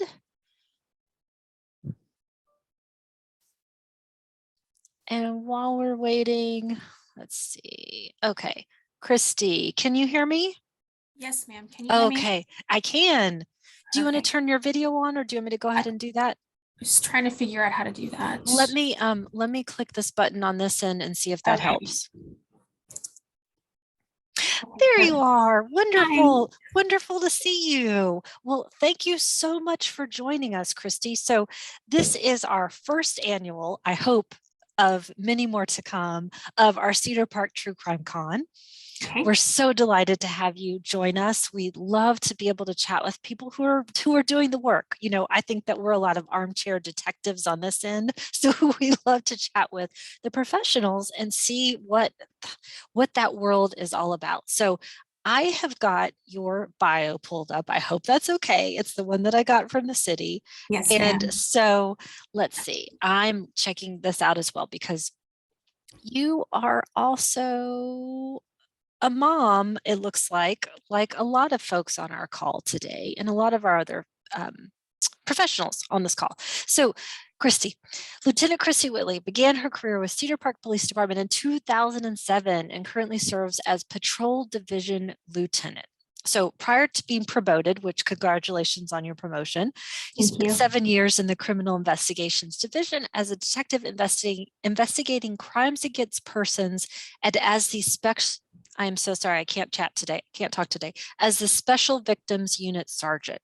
So what drew you to that area of your field? It looks like something that you're incredibly passionate about. Yes. So great interest from my very, very first beginnings. I started with the Travis County Sheriff's Office as a non-sworn civilian employee, and I really enjoyed it. I was fortunate enough to work in their major crimes unit for a period of time, and I really enjoyed the work and working with people. So my true desire or passion falls where domestic violence and sexual assault. And that's what area I joined CID for. So when I first started in CID, I worked a little bit different cases, some property investigations, and then moved over to persons crimes. And so primarily handled anything and everything that had to do with any type of sexual abuse, domestic violence component, and crimes against children. So that to me, not to be glib, but that has to be, I think, the most difficult thing to focus on in your law enforcement career. It seems like it would just be devastating. I think there's some days that are harder than others. I think there's three key things, right? You're helping those without a voice, truly people that don't have a voice, you're being able to help them. I love kiddos, and kiddos don't lie to you. So I believe they're the most honest, people that we have. And then everything is so dependent upon who you work with and around. And so I was blessed and fortunate to have an amazing team with this special victims unit, and the detectives that I got to work with. So that just makes everything so much better. And what are there lessons that you have learned from this work over these years? Sorry, that's the broadest possible question I can ask. Don't ever assume that nothing can surprise you, because every day something is going to surprise you. I think that's what I've learned. And every case has a different component. And so it'd be easy for me to say, oh, it gets, there's some areas of investigations I feel that would get kind of tedious and boring. Whereas the special victims unit is different every day. No case is the same. And so kind of keeps you on the edge of your seat. Did you have a chance to listen in on our discussion about the yogurt shop murders? I did. And I want to hear your theories. I want to hear all of the theories. So I grew up in Austin, and I remembered when that happened. And yes. I remembered that was, from what I recall growing up, like the first crime of that nature and magnitude that Austin had seen. And so being on the law enforcement side, super easy to armchair quarterback, and why didn't they do this or this or this? But then trying to put myself back into those officers and those crime scene and fire and all that back then, I think they did exactly what they knew how to do and what they could do. They didn't have some of the same resources or same availabilities that we do now. It seems like that they did the work to help. It seems like that they had an idea that at some point, if we don't solve this, this will get solved if we properly preserve and track down and catalog everything that we possibly can. Yes. And I believe we see it in other cases quite often recently, especially in our sexual assault cases, with the way that we're acquiring DNA now, or we're going back through some CODIS information and what have you. They're solving a lot more of cold cases through the means that these detectives went through back, years ago. And does Cedar Park have a cold case unit at this point? I'm embarrassed I don't know the answer to that. No, we don't. And we're fortunate enough that that isn't something that we need. So we do have a detective that is outstanding at those types of investigations and piecing things together and pushing it to fruition. But no, at this time, we don't have that need. So. So I guess a sort of a good problem to have at this moment. Yes. Right. And so what kind of team do you work with now? So now I am on patrol for the police department. And I work with patrol officers. So we have 11. I work night shift, so I work 6 to 6. And I have 11 people that I work with on a daily basis. We have sergeants, a K-9 officer, corporals. And outside of that, I still work with our sexual assault response team within the county and our domestic assault response team. And I work very closely with Brave Alliance, which is our sexual assault forensic program here in the county. And it's something that we're extremely, extremely blessed to have, and comprised of extremely outstanding nurses and providers. I'm sharing a link to this in the chat right now so that everybody can see that. Would you talk more about that, Kristy?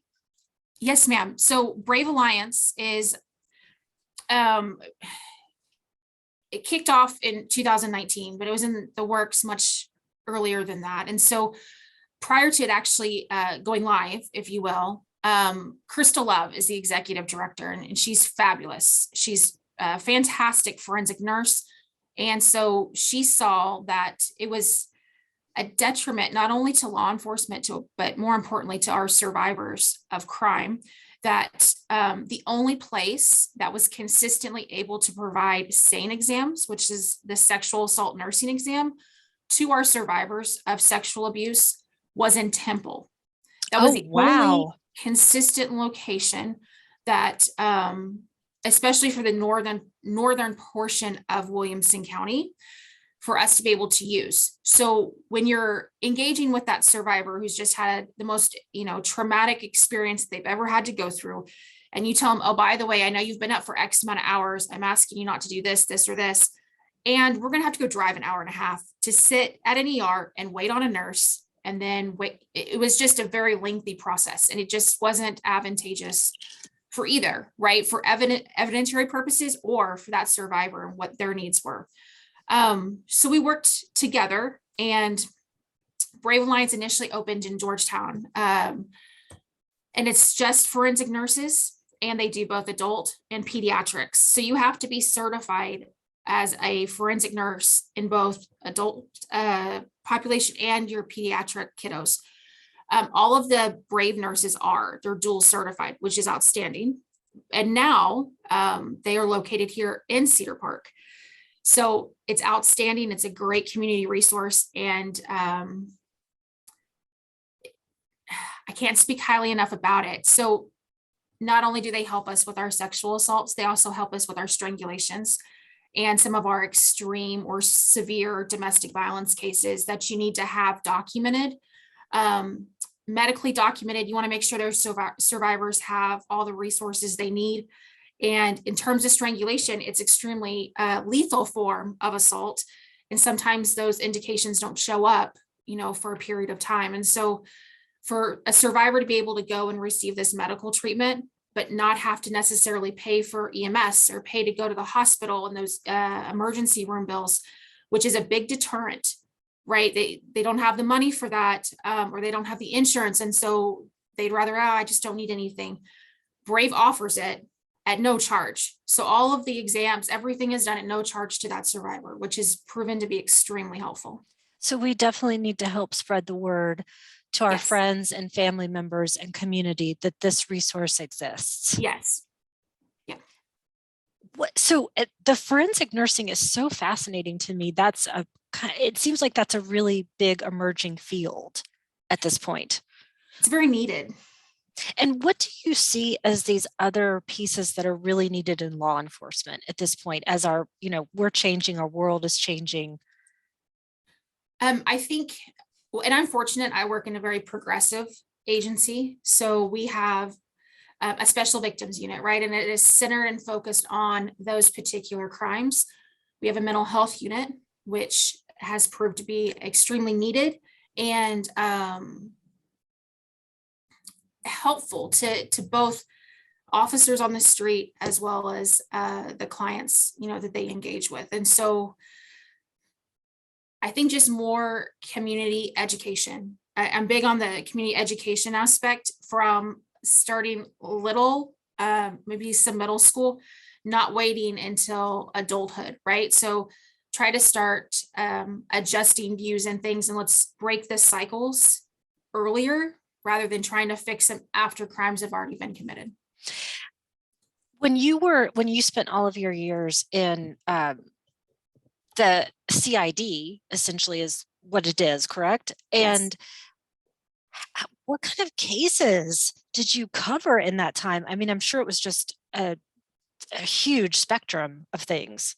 So we would cover anything from your domestic violence assault, which is a Class A misdemeanor, to strangulation, which is your felonies. My unit primarily handled felonies only. Any crime against a kiddo. And then during my time, I was blessed to I've worked officer involved shooting cases. I've worked multiple different homicide investigations that vary in complexity or vary in the dynamics of each case. And so primarily focused around kiddo crimes and domestic violence, but worked homicides as well. Mm.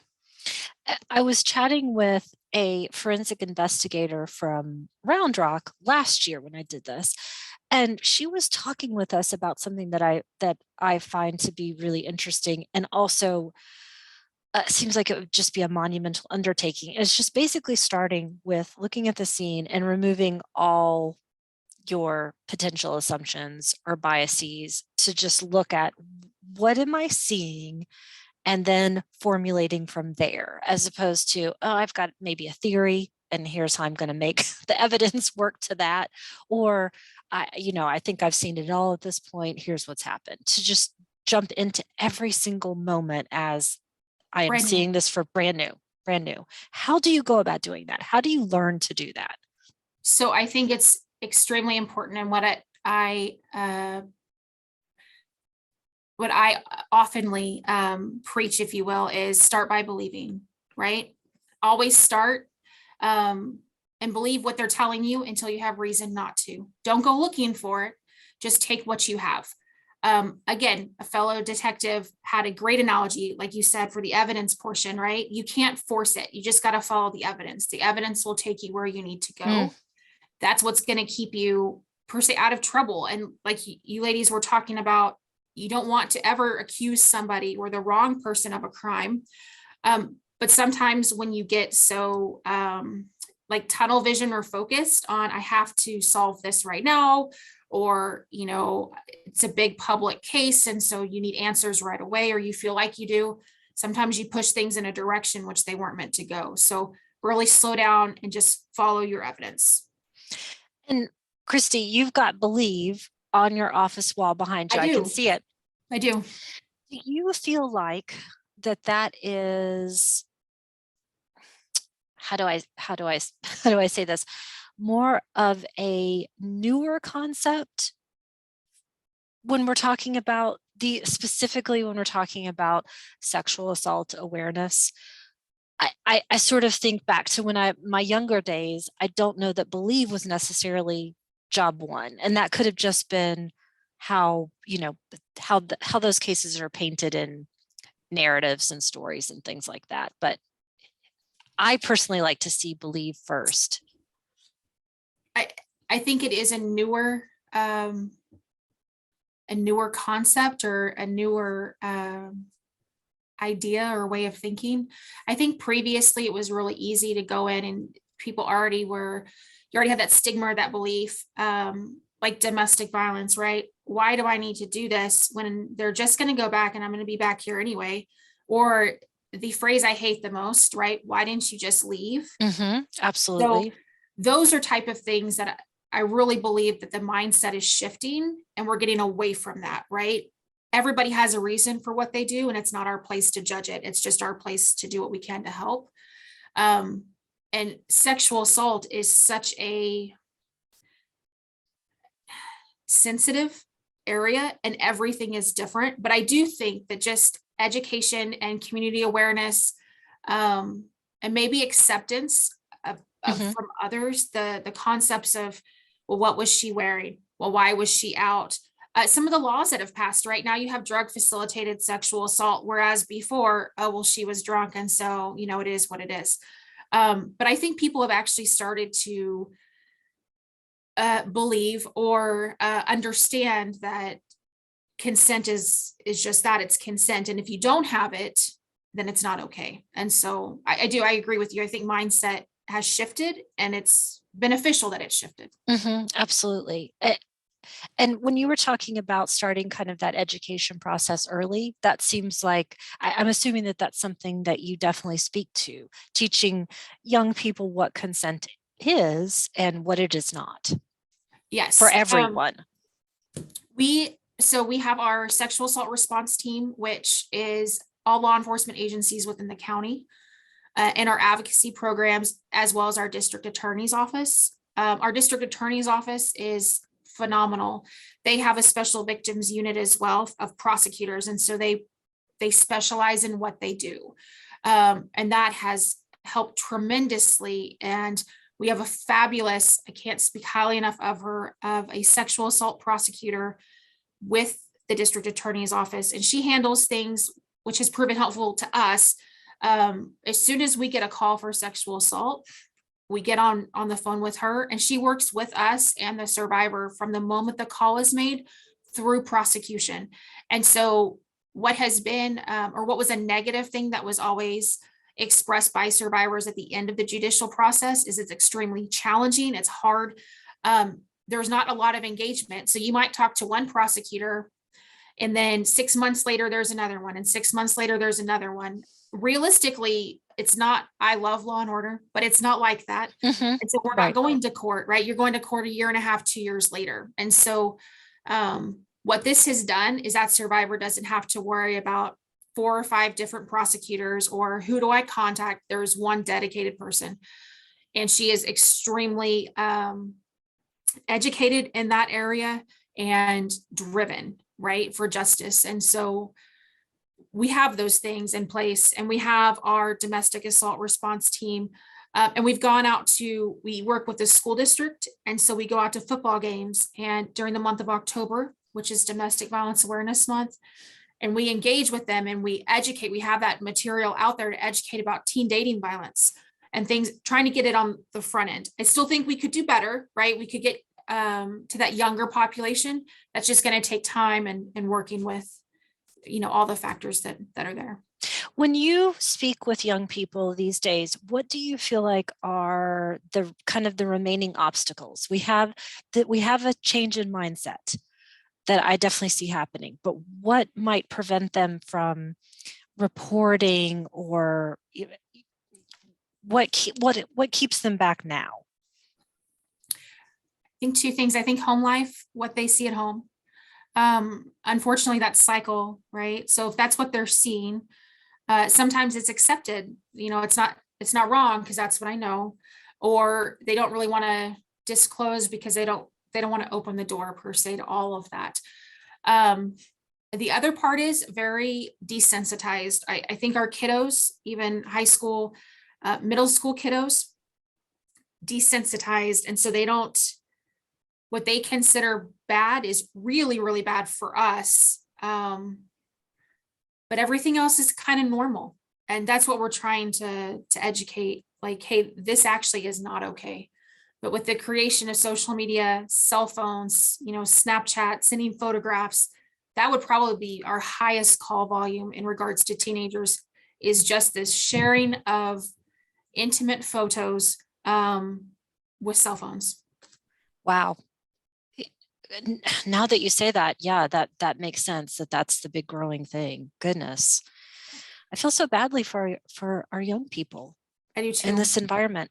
Yeah, I want to touch back on something that you mentioned a moment ago, because this is something that is also very dear to the hearts of us here at the library, which is the mental health unit.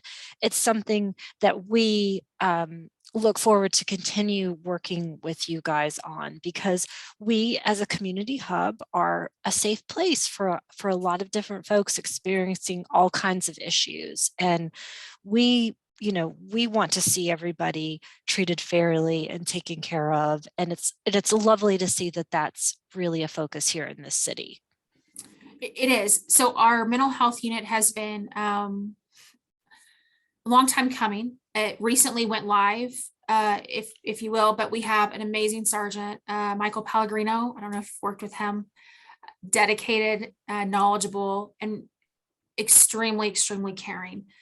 So he was the kind of driver behind the unit and pushed everything to fruition. And so as it stands now, we have a sergeant, we have 2 officers assigned to that division. And then as it grows, you'll see 2 additional officers. So you'll have a division of 5, 4 officers and a sergeant.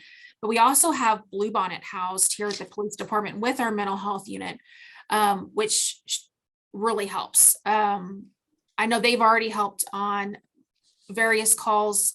They'll go out to Brave Alliance and meet with survivors in times of crisis. They'll help with kind of facilitating that family engagement. Outstanding people. And I'm dropping a link to Bluebonnet Trails here in the chat as well, so everybody can get to know them and the great work that they do as well.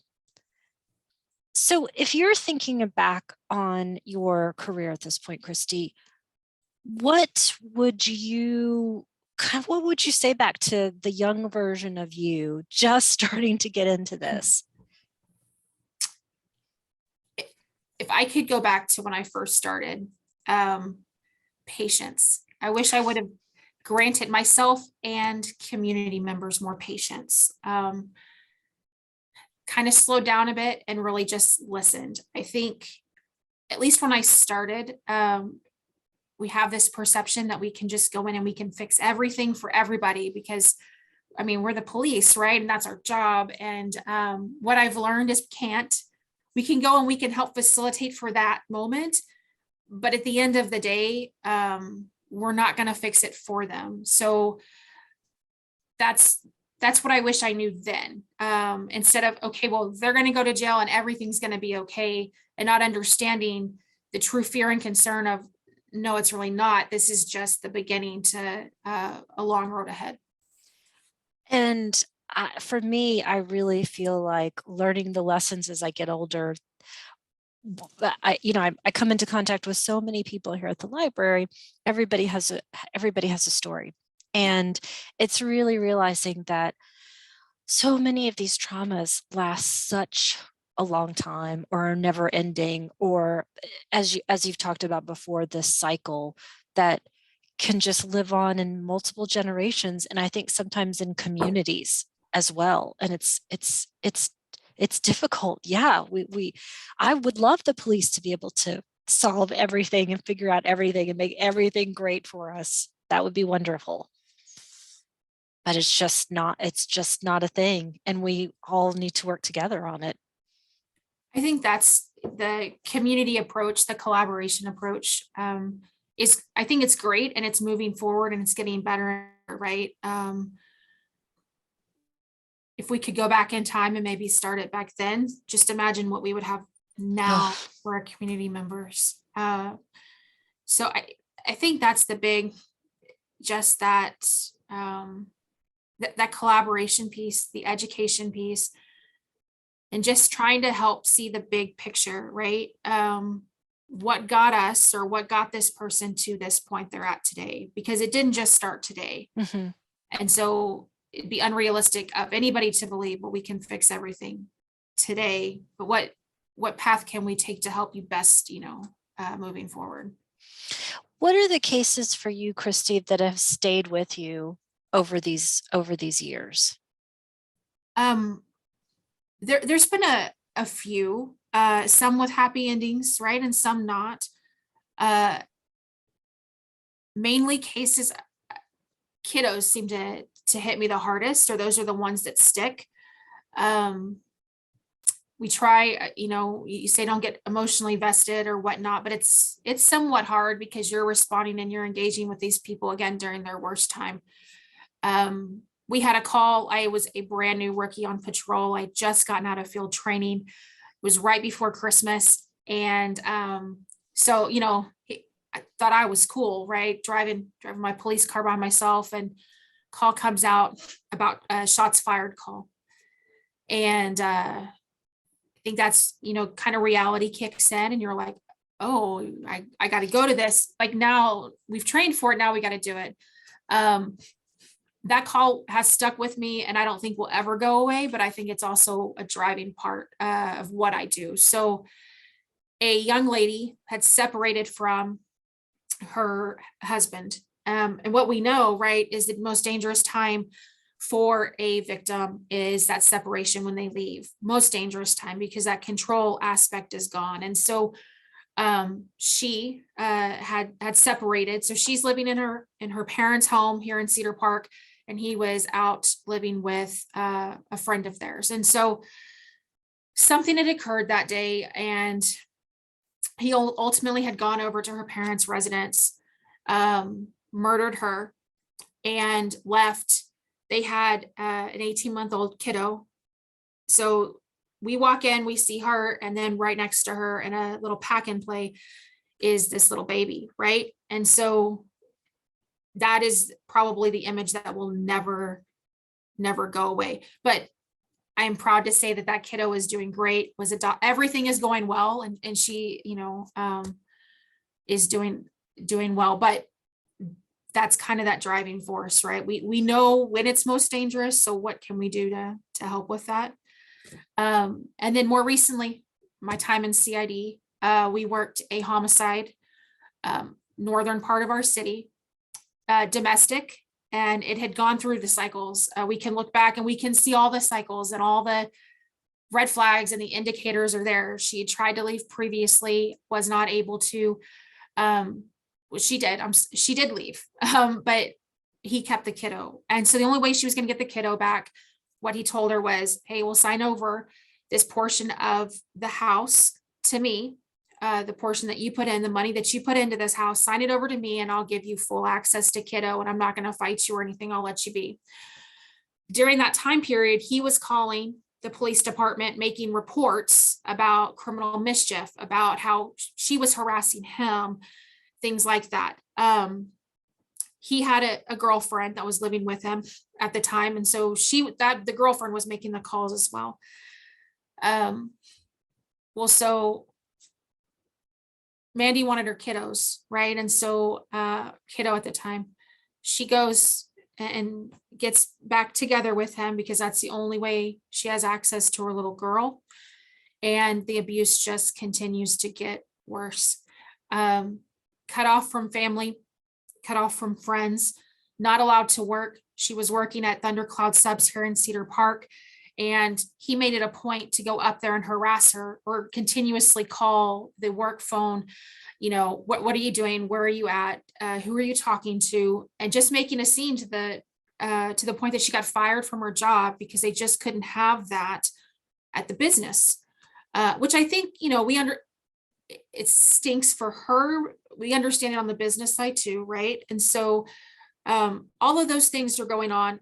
Family knows he's abusive, but she's just not ready to leave yet. And one of the things I learned is it's their story, and when they're comfortable and it's their time, they'll share it, but we can't force them to share it before they're ready. It's theirs. And so we just have to make sure that we're available when they are ready. She just wasn't in that point. So during this reconnection time, they had a second kiddo, cute little boy. And again, the violence just continuously got worse to the point that one night, his sister called the victim's mom and said, I'm worried about Mandy. No one's heard from her, and he's making weird statements. Statements such as, I'm making a surprise for her in the backyard, or she went out on a date, she hasn't come back yet. Anybody that knows anything about any domestic violence type of situation or relationship knows that control factor and knows that this guy isn't just going to say, okay, well, go have a nice evening, go have a nice dinner, and I'll see you when you get back, right? So the sister called the victim's mom and explained what was going on to her. And she called us to file a missing persons report. And that was on December 12th of 2019. And through that investigation, we learned just the horrific things that she and the kiddos had to live through. Do you have any guidance for anybody who might be on the call today or watch this recording later or come in about if they are in a situation, where to start, where to go, what to do? Yes. Documentation, journaling, sharing your feelings, however that is safe for you to do. If it's a journal, and you can write it out and you can keep that someplace that they don't have access to, that's a great way. And you start writing your feelings down, and that way when you reread them, it's not you thinking, oh, I'm crazy, because that's what you're being told, right? Nobody's going to believe you, you're crazy. But if you're writing them down and you're rereading them, you're going to start to believe yourself, hey, I'm not crazy, and this is what's happening. You believe what you hear. So if the only voice you're hearing is that perpetrator's voice, then that's what you're going to believe after a period of time. That's separation. And a lot of times it gets to a point where families we've helped, we've helped, we've helped. They're not willing to leave. We can't engage anymore. So trying to keep some line of communication open with a family or a friend. And if you don't feel comfortable with that, Hope Alliance. Hope Alliance is our advocacy center in Williamson County. We have a hotline, 24-hour hotline. There's counseling services with Hope. There's job placement. There's relocation. We have a shelter. We just opened additional shelter beds with Hope Alliance. And so they are such an excellent resource. Even if you're not to the point of I'm ready to leave or I'm ready to take that step, they'll just talk to you and they'll provide you information, and they're going to reinforce that what you're thinking, you're not alone, it's not abnormal, and you're not crazy. That the cycles are pretty consistent that we see across the board in these type of relationships. So try to do safety planning. What's safe for that person? If it's journaling and writing it down, if it's journaling in your phone, or whatever you need to do, just to remind yourself that, you know, you are, what you're thinking is valid, validate your thoughts, and have that line of communication that if you need help, you can get help, or there's somebody that's, you know, checking in on you. If you are one of those friends or family members, how do you, what's that path forward for you in order to not be the person necessarily who says, I'm sorry, I can't engage anymore? I mean, I totally understand it. I've seen things like that happen. Is there a strategy to try to also keep that line of communication open? If you see it, report it. Well, I will advocate wholeheartedly that it's their story to share. If you see it happening, report it. If you hear it happening, report it. If your friend, your daughter, your niece, whoever it may be, calls you and this is what happens, or you see bruises, right, that are concerning, report it. And maybe just start on the, hey, we don't necessarily want to go down the criminal road, right? But we want to get you help. Again, Brave Alliance, you don't have to file a report to receive services, right? The government we have that law in place. So you can still receive services without having to file a criminal report. And you don't have to do that until and if, you know, there becomes a time that you're ready. So what we see a lot is everybody will call about a dog locked in a car, right? About the suspicious guy walking around the mailboxes. And all of those things are very, very important. But then you'll have a female get murdered in her apartment and 14 shots are fired and nobody called it in because, oh, well, we thought somebody else called it in. Well, we thought they called it in. We've seen that time and time again. So if you hear it, if you see it, call it in. And while people don't want to get involved, or that's behind closed doors, or that's personal business, it's not, you're helping somebody. I think that's a big mindset shift as well. I think a lot of us grew up sort of, it's somebody else, it's their business, it's not my place to interfere, you know, whatever. But as opposed to, no, I may be the only person who might get the help train started if I do this, you know, and nobody else might. And once it's documented, it makes it easier for us moving forward as well, to be able to hold that aggressor accountable, right? And it kind of takes that myth or that perception of when we show up, you have the aggressor who is normally, when officers arrive on scene, normally that's going to be your calm person, and your victim's going to be your elevated emotional person, because it's a light switch, right? They control their actions, and so you can turn it on and turn it off. And so, but what they're saying can come across very rational. It makes sense, as where the victim's trying to tell you everything all at once, and nothing's really in order and nothing really makes sense. Doesn't mean they're lying. They're just trying to tell you everything because nobody has heard them out before. And so now they have an opportunity. They want, you know, they're just, you know, pitching information at you. And so kind of getting away from that perception. And so the more that's documented to show a pattern of behavior helps tremendously in regards to holding the right person accountable. Mm. When you were in CID, I'm assuming you probably don't do much of this now, but when you were in CID, would you work on profiling? When we were talking about that with the yogurt shop, of what kind of person are we looking at from this evidence? Yes.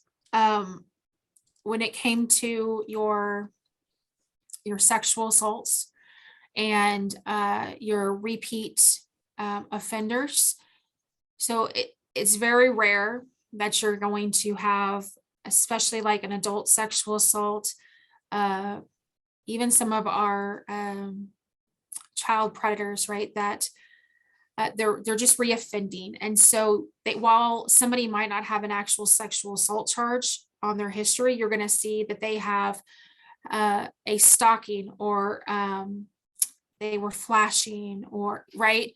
And so other related crimes. Yes. And the same in domestic violence, we have a lethality checklist that we go through with every survivor. And it's attached to our emergency protective order form. And it goes through the questions. Does this person ever hurt an animal, right? Have they ever forced you to have, sex when it's unwanted? Access to a firearm, violent inside and outside the home, those type of questions, because the more you have, the more lethal that relationship is. And so, yes, you see like the cruelty to animals, right? We saw that in the Colton Turner case years ago, where you look at all those charges, they all add up, right? And it just progressively gets worse over time.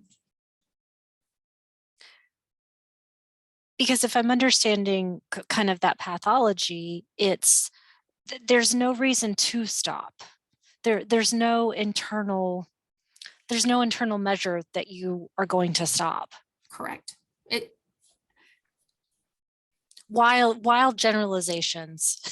Sorry. Right. While not speaking like my belief, not my department's, right, but the whole domestic violence that is a chosen behavior, right? Like we've heard, oh, well, it's because they're drinking, because they have anger management. No, that is a known act or known behavior that they are deciding to do.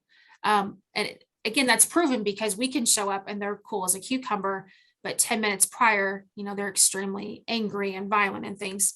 Where you get into your sexual offenses, yeah, you have to ask that question, right? Where there's violence and things, was it more of the controlling? Because we know sexual assault isn't about the gratification aspect, it's about that control aspect. And so they're very much in control of their actions and things.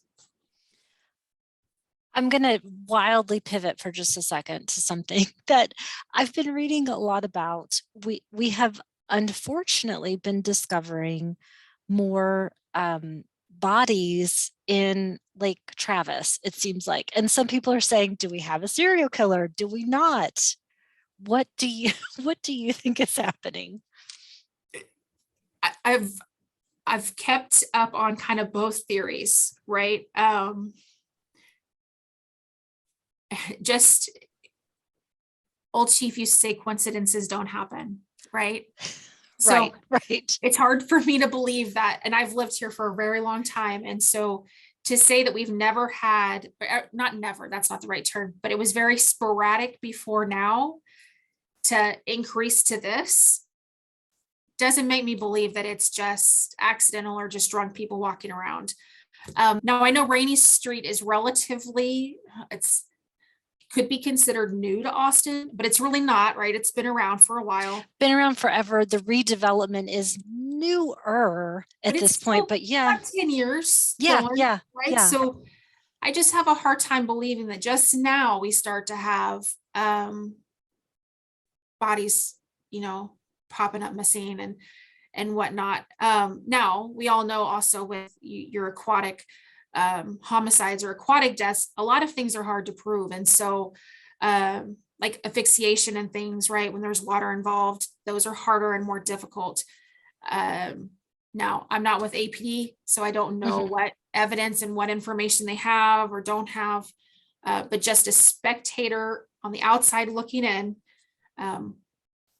it seems a little bit more complex to me than it's just drunk people that fall in the lake and drown. I wonder what we will be saying in, next year this time. I wonder if the whole landscape will change. And Brandy in chat is saying it's definitely a serial killer. So Brandy's nailed it. We'll take her word for it. She says, I just don't believe all those men couldn't swim. I don't either. And when you look at the demographics, it's just, it doesn't make sense to me, but who knows? Okay. So with that, I would love to turn it over to our chat to see if we've got some good questions going. In the meantime, I'm just going to keep blathering on with you as well. Now, sorry to wildly pivot mood again. We did have a person come into the library and ask about how to file a protective order. Okay. So, that's just one of the many questions of that kind of category that we do get. People, I'm glad to say, feel that the library is a safe space, which it is, to be able to come and ask these questions and know that we're going to attempt to help. So protective orders, great question. I think there's a lot of times we get the question, I need a restraining order. Well, so there is a very big difference between a restraining order and a protective order. Restraining order civil, whereas a protective order can be issued in incidents of domestic violence, sexual assault, human trafficking, and stalking. And that's any domestic violence, right? That could be your harassment. We can still ask for protective orders, and then all the way up to your higher level felonies. But so protective order, as it is, you have we call it an EPO, an emergency protective order, and it's good anywhere from 31 to 91 days long. And that's established, that length and duration and parameters are established by the magistrate. Those are go into effect when the perpetrator is arrested. So those are a little bit more tricky, right? Let's say it's an ongoing investigation, or maybe there's no criminal case that's been filed and it's just, we need this protective order. So emergency protective order is, think of that as the criminal side, that's the immediate fix. And it gives you enough time to fill out all the documentation and submit everything. All of that for a full protective order that can go anywhere between, it can go up to 2 years, up to lifetime in effect for certain crimes, is filed with the county attorney's office in Williamson County. And they actually have a protective order division. So you submit all of that stuff online now, and then they receive it, and then you'll go and you'll meet with one of them. They have victim advocates assigned to the unit, as well as prosecutors or attorneys. And so that's where you would go if you wanted to have a protective order filed. And then it goes into the system, and any of us that run it, if it's, say it's, the survivor's name, the offender's name, or even if I was to run one of the kiddos for whatever reason, right? And if the kiddo is a protected person, that protective order would pop up in our mobile computers, and we see that. And we see that there's a protective order in place, and these are the parameters. Just had a question from Chris. He says, or sorry, Chris, I don't know if you're he or she. Lieutenant, happy Mother's Day, and thank you for your service. Thank you, Lieutenant Whitley. We appreciate that. What's next for you? Do you remain in your current specialty, or is there something else you want to do in law enforcement? So my next goal, I do want to be the lieutenant over the criminal investigations division. That's my next professional goal. I'm voting for you. Thank you. Outside of law enforcement, like I said, I really like working with kiddos and on the advocacy side. So I don't think I would go or transition into another area of law enforcement necessarily, but if the time were to come to step out of law enforcement, it'd be more on the advocacy side with Hope Alliance or the Children's Advocacy Center, doing something like that with the community. Thank you. Thank you, Chris, for your questions. Any other questions, go ahead and send them over in here. So going back to our conversation, Kristy, I would say that guidance is, if you have a question like this, contact the police, come to a safe space like a library. If you need help just trying to figure out where to go next, we're here to try to do that as well.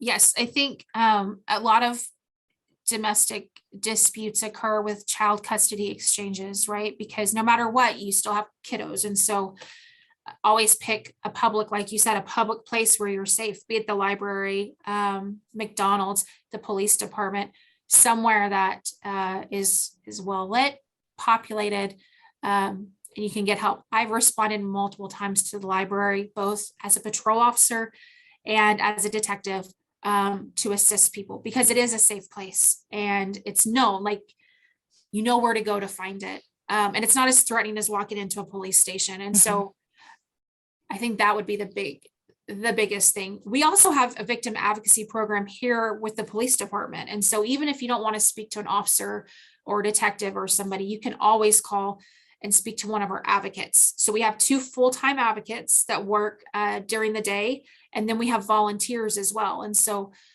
if it's not daytime hours, you can still call. You can talk to one of the victim services volunteer advocates, or if it so moves you, we are always looking for volunteers. Fantastic. Yes, please. Please send me info on that, I will. Kristy, and we'll make sure to help spread the word. We try to help talk about the summertime. You guys do the amazing, I cannot remember the name of it. Our Junior Police Academy. Yes, Junior Police Academy. So we love to see how we as a community can help and also assist you guys in making a difference.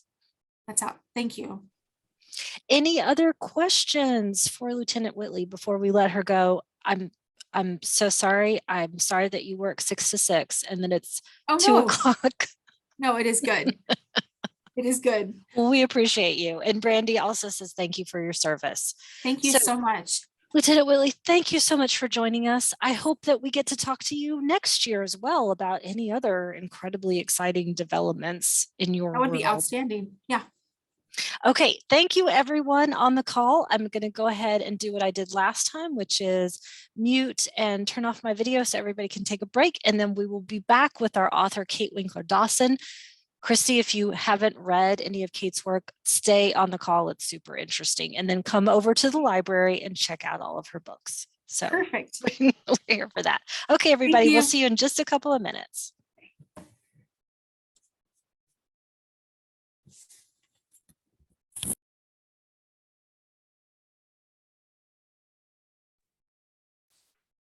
Hey everybody, this is Erica. I'm back. I have to share this tidbit of information before I welcome Kate to the call.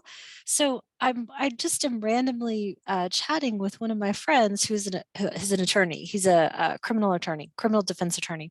And he was saying that he was set to prosecute the second round of the yogurt shop murders trials, and then he left for private practice. So how bizarre. And I said, oh my gosh, why weren't you on this call with us? But anyway, to share with everybody. So let me stop sharing my screen so I can see the actual Kate. And there she is. Kate Winkler Dawson, thank you so much for joining us. We're so glad to see you. I'm happy to be here. Thanks again. I feel like this is probably the second time we've done this, but it feels like it's like the 25th maybe. Yeah. Like, I don't know if that's good or bad. Oh, good. Okay. No, that's good. Okay. Now, we talked last year, and last year you weren't able to be super specific about a couple of things that were maybe being worked on, that were going to be some exciting things. And now, at least one of those I know has come to fruition. So I would like to turn it over to you to tell us about everything that you are working on right now.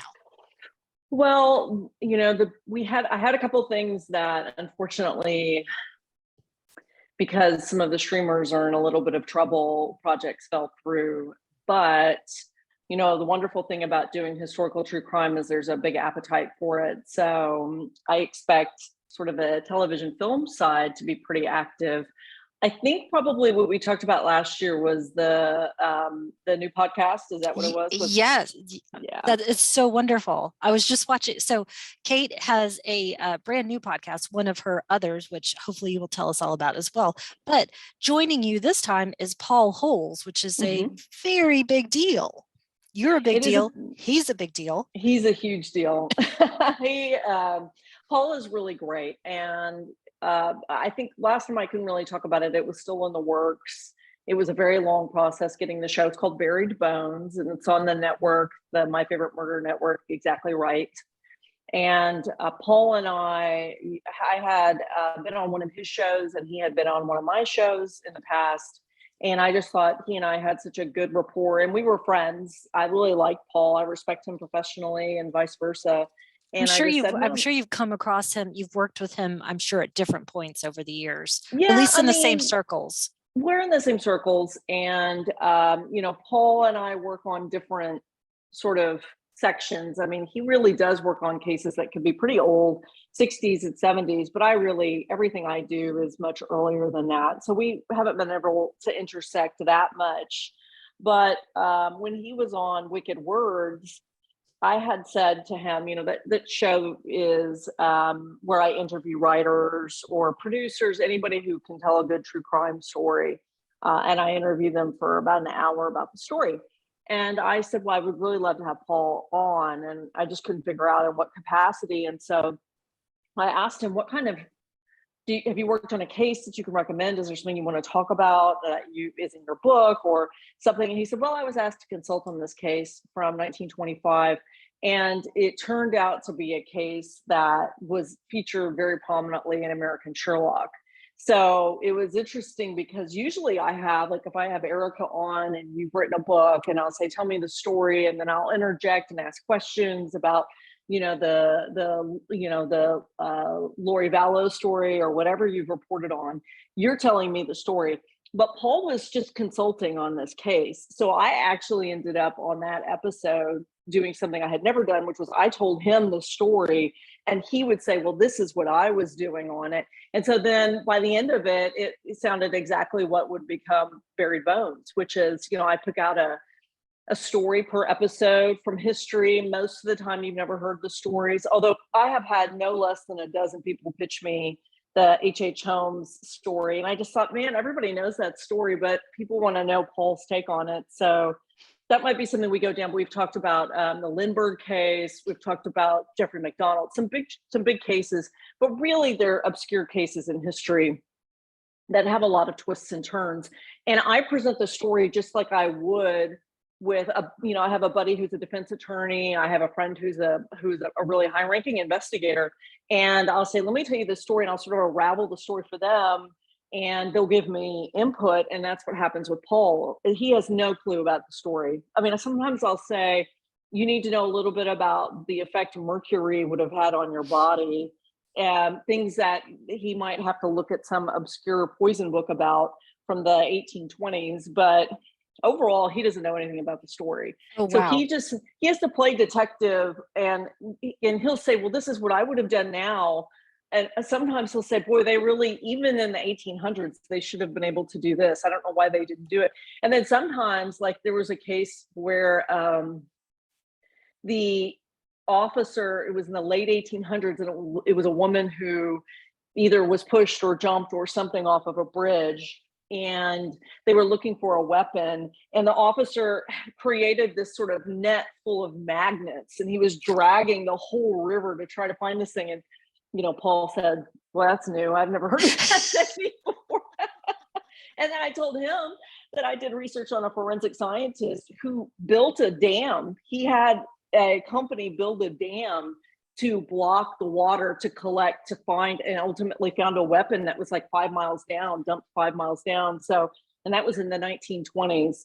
So we talk about these cases, and really just what it shows is the themes about crime throughout history just don't change. People in 2023 kill for the same reasons that they killed in the 1600s. It's all the same sort of thing.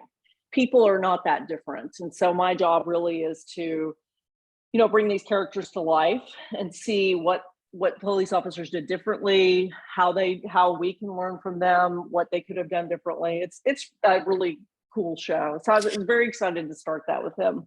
So you're a person of very many talents, one of which is also around investigation. And obviously, you're an amazing writer. I want to talk for a second. So you mentioned, sorry, I'm kind of all over the place. Forgive me.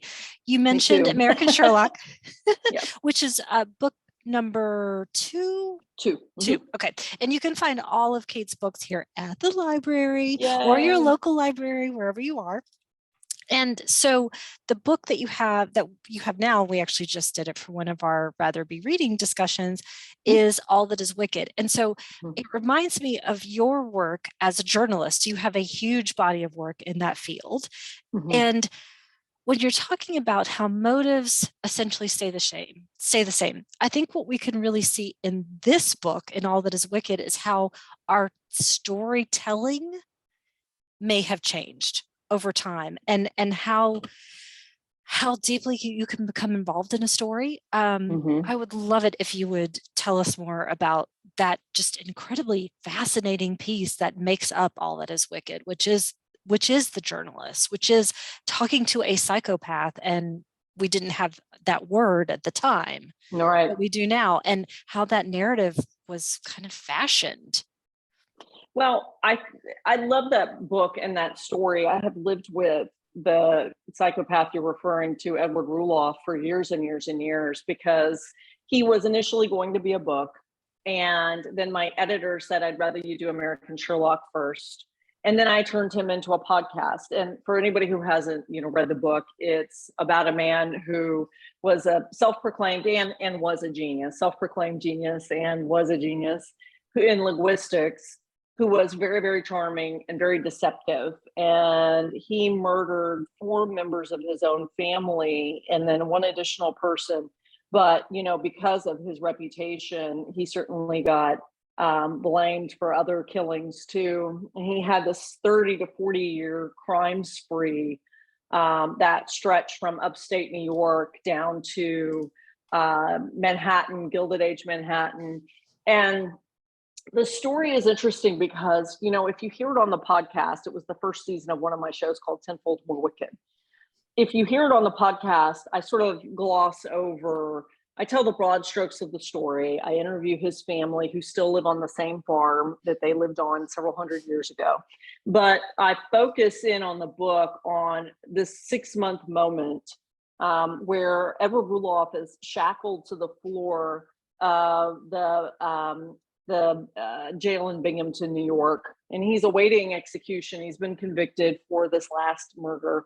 And there is a series of men who come through from all different disciplines, and each one of them is trying to figure out what went wrong with this man. Really, the important thing was they all had enough influence where, depending on what their assessment was of him, they could save his life, they could set him free, or they could doom him to the gallows, or in some ways what would be worse is to be sent to a mental institution.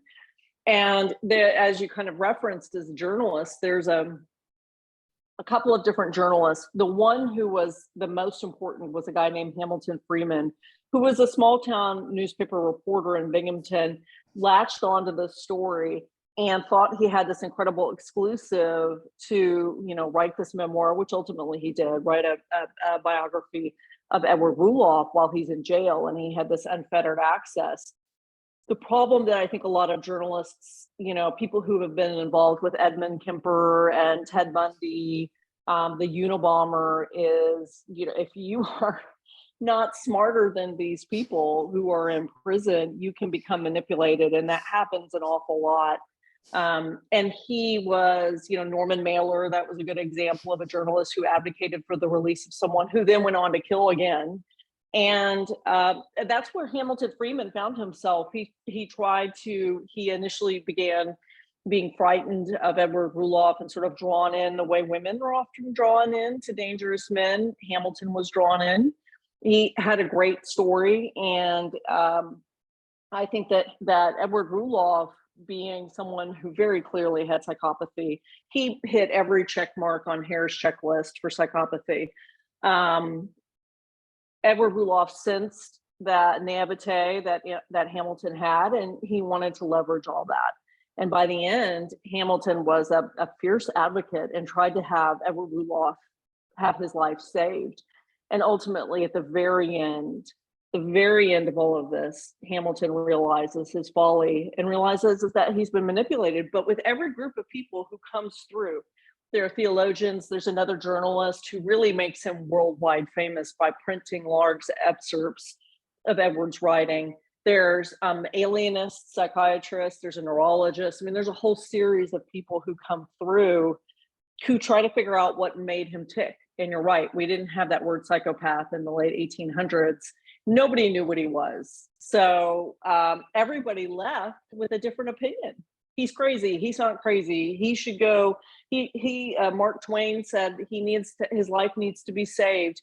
He needs to be able to finish this very important work. And then there were other people who said, hang him, just hang him. And it created a really big rift between, for people who were advocating for the death penalty and people who weren't. So it was a really fascinating case, and everybody left with a different opinion because Edward Rudolph was so adept at reading people at what they wanted that they would walk out with the opinion that he wanted them to have. So that's one of the things that was interesting about him is I've never really dealt with someone, my first book was about serial killer John Reginald Christie and the London smog of 1952. And that's John Death in the Christie, Air, by the way. Yeah, Death in the Air. I mean, John Christie was gross. He killed a lot of women and buried them all over his house in his backyard, including his wife. But he was no criminal mastermind, and neither was Edward Rudolph. But John Christie was not charming. He was not manipulative. He was none of that. He was sort of this craven, wimpy killer who had to disable women completely in order to kill them. And this was Edward Rudolph's a very different person. So it's interesting to work on different cases. And American Sherlock, it ran the gamut. Every chapter had a different killer in it. So I've had this sort of wide array of exposure to different people, different criminals.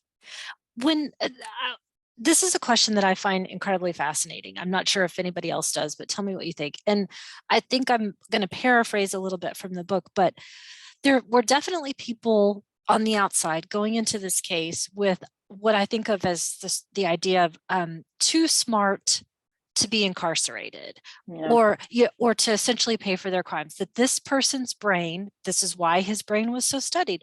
This person's brain is so important, possibly to humanity, that we could overlook these crimes so that they could continue to live or produce or something. Where do you think that comes from? And for me, it's a little bit of the way I think about Ted Bundy, that I feel like he has a sort of a cult of intelligence that's been created around him, whether that's how baseless or not that is. But why is it that we think that some people might be just too smart to have to pay for a crime? Well, I think that just like Ted Bundy, Edward Rudolph was very disarming to people. In Victorian America, your handshake was your word. And killers, I say this in the book, killers looked like killers. I mean, they looked like Ted Kaczynski, Unabomber, all wild hair and wild-eyed, and they looked nuts. And I don't use that term flippantly. I mean, that is, and we're not even talking about mental illness. We're just talking about this. These are people who you could spot a mile away and say, this is somebody I need to keep my daughter away from.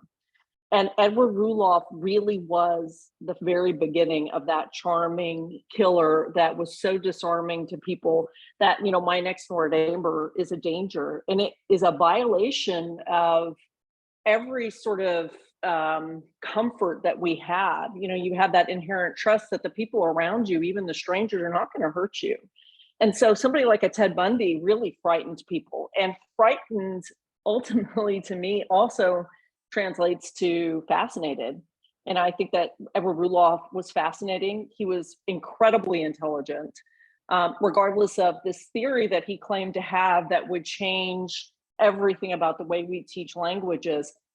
He used that theory that he so fervently believed in. He was working on it in prison. This is going to change life.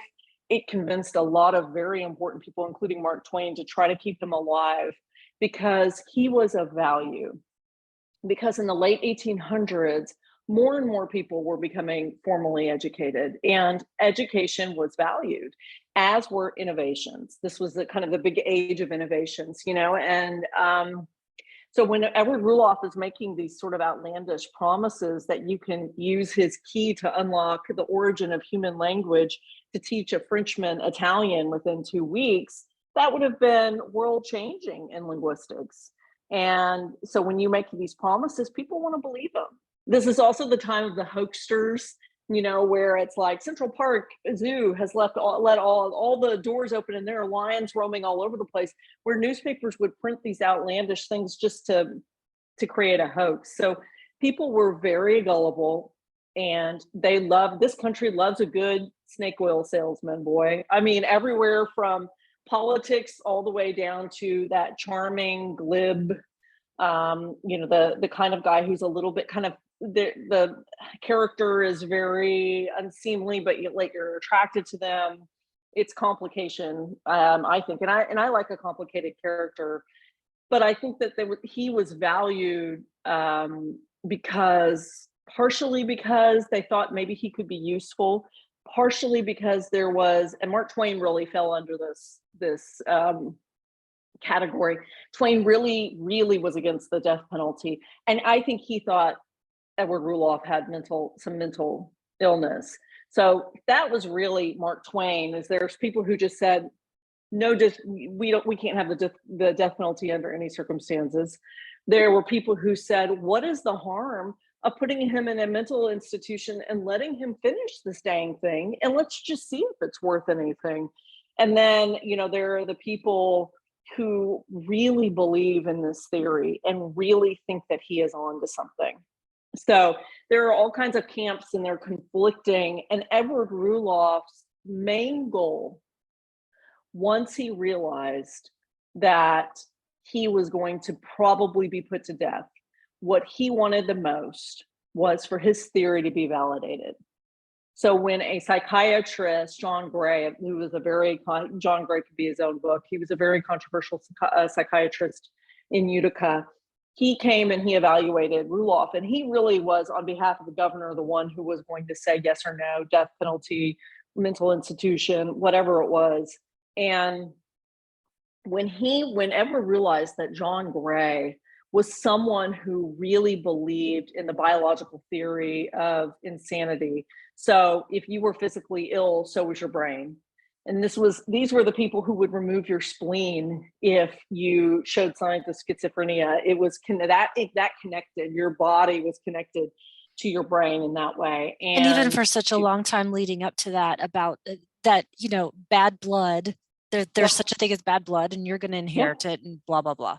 Yeah, the whole thing. And so when Edward got there, when John Gray walked into his cell for a physical evaluation, it was 90% physical. How do you feel? What was your how do you feel? How's all this? Edward Roloff was not in great shape, and he really denied being in bad shape, because if he said, I feel physically ill, John Gray would label him as insane. And if Edward Roloff were labeled insane, that meant that a crazy guy can't create a document that would be ever changing. So he would rather be executed and be validated in academia than to stay alive and be completely discredited. I mean, he really realized his legacy was in the balance here. And he was entirely, the theory itself was entirely discredited eventually. I mean, it seems like some people were very, very excited about it. I would have been excited about it. If that were a thing, of course, we would all want that to be the case. But yeah, I spoke with the head of linguistics at Cornell University, and he said, yeah, the theory is bunk, but no more bunk than any of the other weird theories that were out there from linguistics. And then part of me thought, well, I wonder what's the importance of linguistics then and now. And of course, linguistics is the basis for AI and all of the things that we're discussing right now in the news. So this was very important to people in the 1800s. And so when you've got this guy who is essentially saying, I've got a cure for something that you want a cure for, everybody's going to buy into it. And then you're going to have people just say, what's the harm? Keep him alive. But the state really believed that they needed to make an example out of him. And he had killed 5, I know this is a very strange phrase to use, but almost like saints, like virginal figures, right? You've got his wife and his little girl who was an infant. You've got his sister-in-law and her newborn baby. And then you've got this young clerk in a store who he's murdered. These are all people who, really are like probably had never done anything wrong. They were all church-going, God-fearing. And yet, even though he has killed all of them, and yet you've got people still defending him. So that really, what do we value in life? What do we believe is really strewn across the pages of that book, I think. It's so incredibly fascinating because yes, if you think, okay, 4 people and then this other person, wrong place, wrong time, but we're talking about 2 mothers and 2 infants in his family that he had married. How does the person who says, what's the harm in keeping him alive so he can complete this thing? What do you think? How did people at that time reconcile those 2 concepts, that has killed women and children, but then also has possibly produced this thing that's amazing? Well, the people who are defending him, and it's not even really a defense, it's not a defense, but just why waste such high value? We're not saying let him go free and set up shop back in Canada where he's from. We're saying put him somewhere where he can't hurt other people, but he can continue to do good work. And I think this is really the stark contrast between the beliefs of the countryside in the 1800s and the beliefs of the city. You have many more progressives in the city. Horace Greeley, who was the editor and the owner of the New York Tribune, which was a massive newspaper at the time in New York, but New York Times was its biggest competitor. Horace Greeley was also a presidential candidate, a very viable politician. And he just really said, this is an important theory. And it is too important to let this man, this is a moonshot. This guy can create this thing that we can benefit from everyone. So I think it's almost like in that way, that like famous question of, if you are having to choose between destroying an entire country of people you don't know, a plane full of Americans, or the closest person to you, what are you picking? Because really it should be saving the greater good, right? That's one of the debates, but it's an individual decision. And I think you saw all of these people in the city who were just saying, this is someone who doesn't deserve to walk free, but there's no real good in killing him. And there were many people back then who also, even though there's an eye for an eye, and so many people believed in that biblical statement, Old Testament eye for an eye, there were still a lot of people who were against the death penalty for moral issues. And Mark Twain was one of them. And talking about Horace Greeley for a second, it strikes me that it's also a really interesting time for American journalism. And you have Hamilton, I think, to try maybe project a little bit, it seems like he could see everything happening and thought, this is my shot. This is my shot to be one of these other people doing this amazing work. And the fact that we had that state in America where that could happen, and it was happening regularly. Yeah. Journalists could make their names on cases at that time, or on stories, or tracking, crossing continents to find missing people, and all of these crazy things happening, this world of that, and especially in New York. I'm not sure, what do you think, if this had happened in, say, Kansas, would it have been the same climate as New York at that time? Well, probably not Kansas, just because the push still out west was, I think Kansas might have still been frontier's time in the 1800s. But I think I know what you're saying. I think that New York was sort of the center, even more than Washington, D.C. was the center of activity, of industrialism, of big thoughts, big ideas. The biggest thinkers were there. And I think they thought they knew better. And no, I don't think I think the reaction would have been very different at someplace smaller. And I think that, you know, the impact of this case on people in Manhattan, when you're reading the newspapers and they don't even say his first name in London, it's Ruloff, the man Ruloff. So he had become that famous because this was a singular case for them. And, you know, later became important to neurology because his was the very first brain that was purchased in this country's very first brain collection, which seems very morbid now. But it was the start of comparative anatomy in this country, where you are looking at brains and assessing, you know, how their similarities and their differences. And it was the beginning of the end, to a certain extent, of anatomical racism, the belief that a white man's brain was bigger and better structured, and that criminals would have, you know, degrading brains, and that the brain of a Black woman would look very different than the brain of a man who was mentally ill. And now you line up all these brains and realize they're all incredibly similar, and that's not what it is.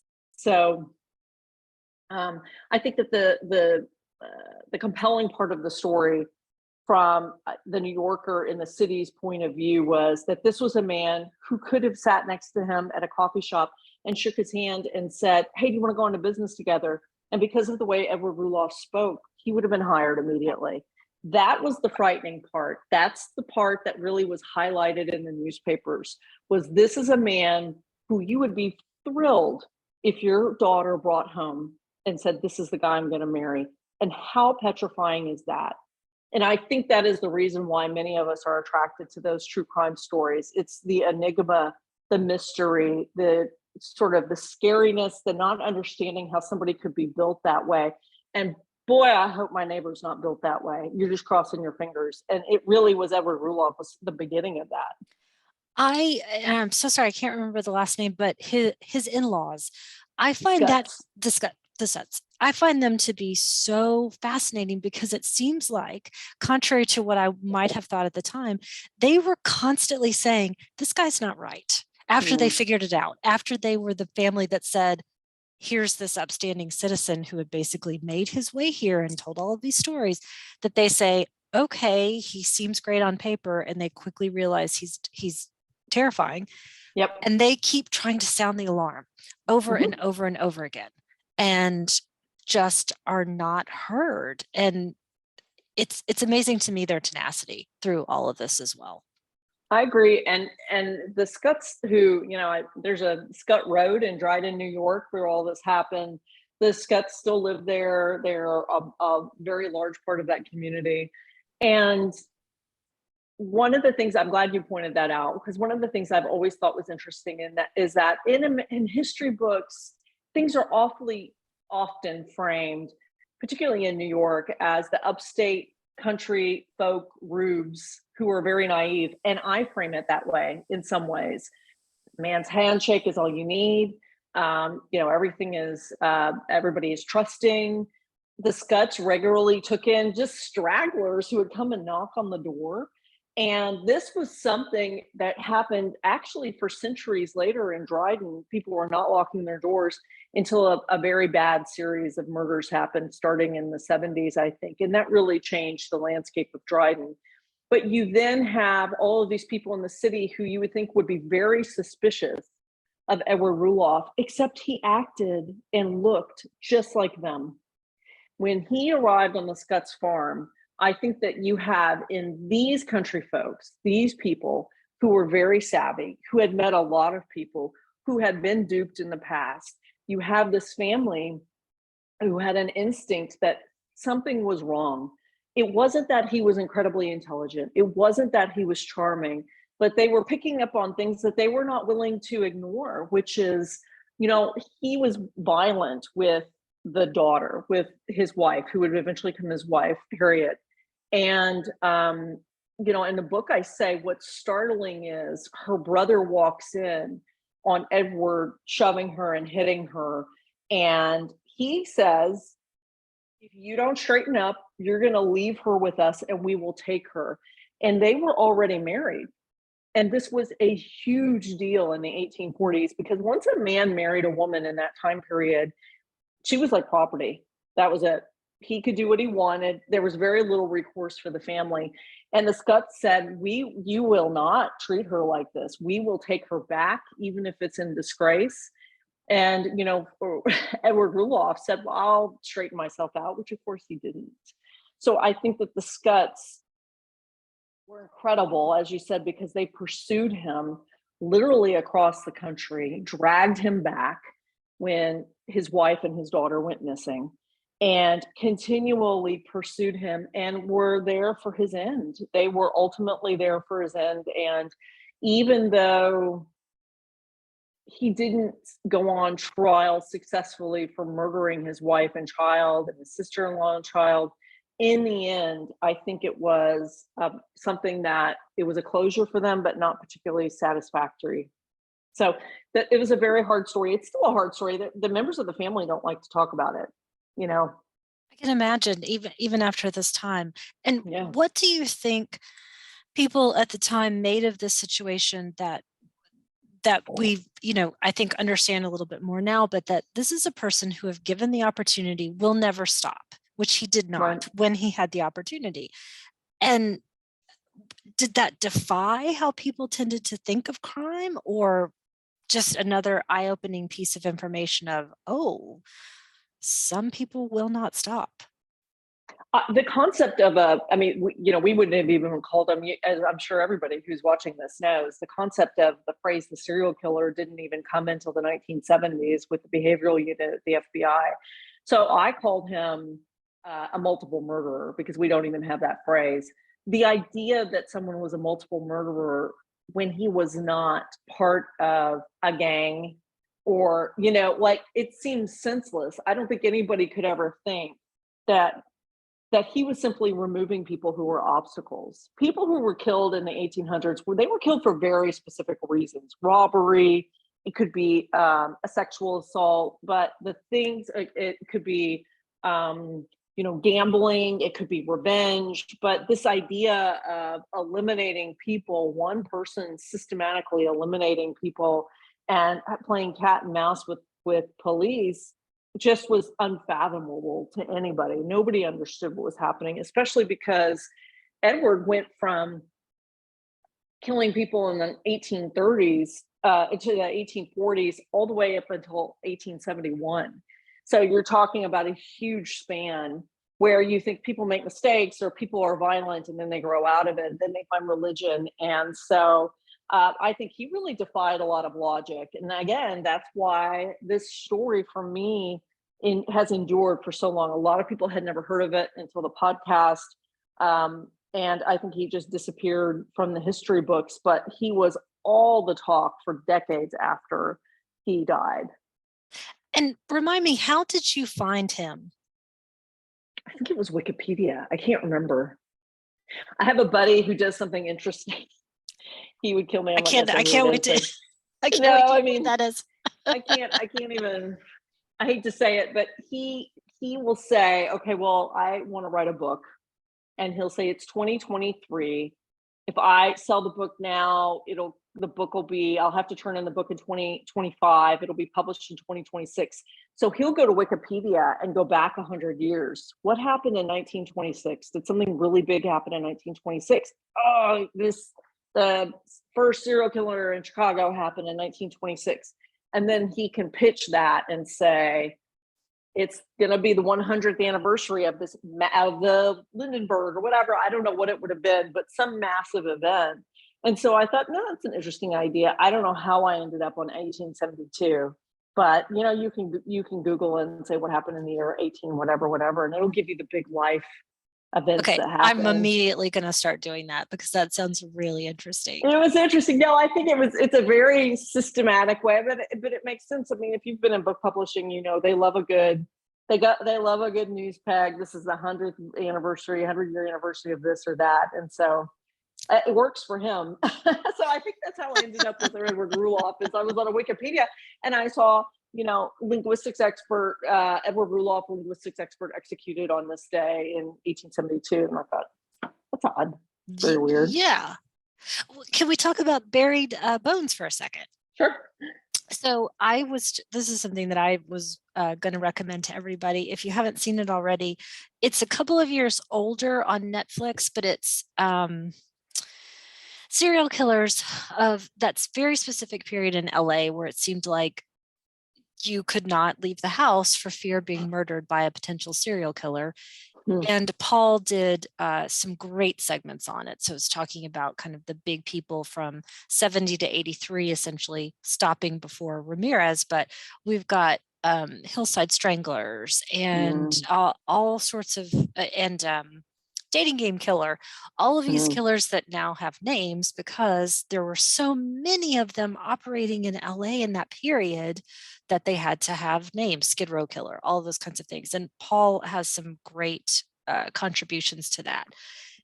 So then when you are working together on this podcast, is he surprising you at any point with these theories that he's developing in the moment when you're telling him this case?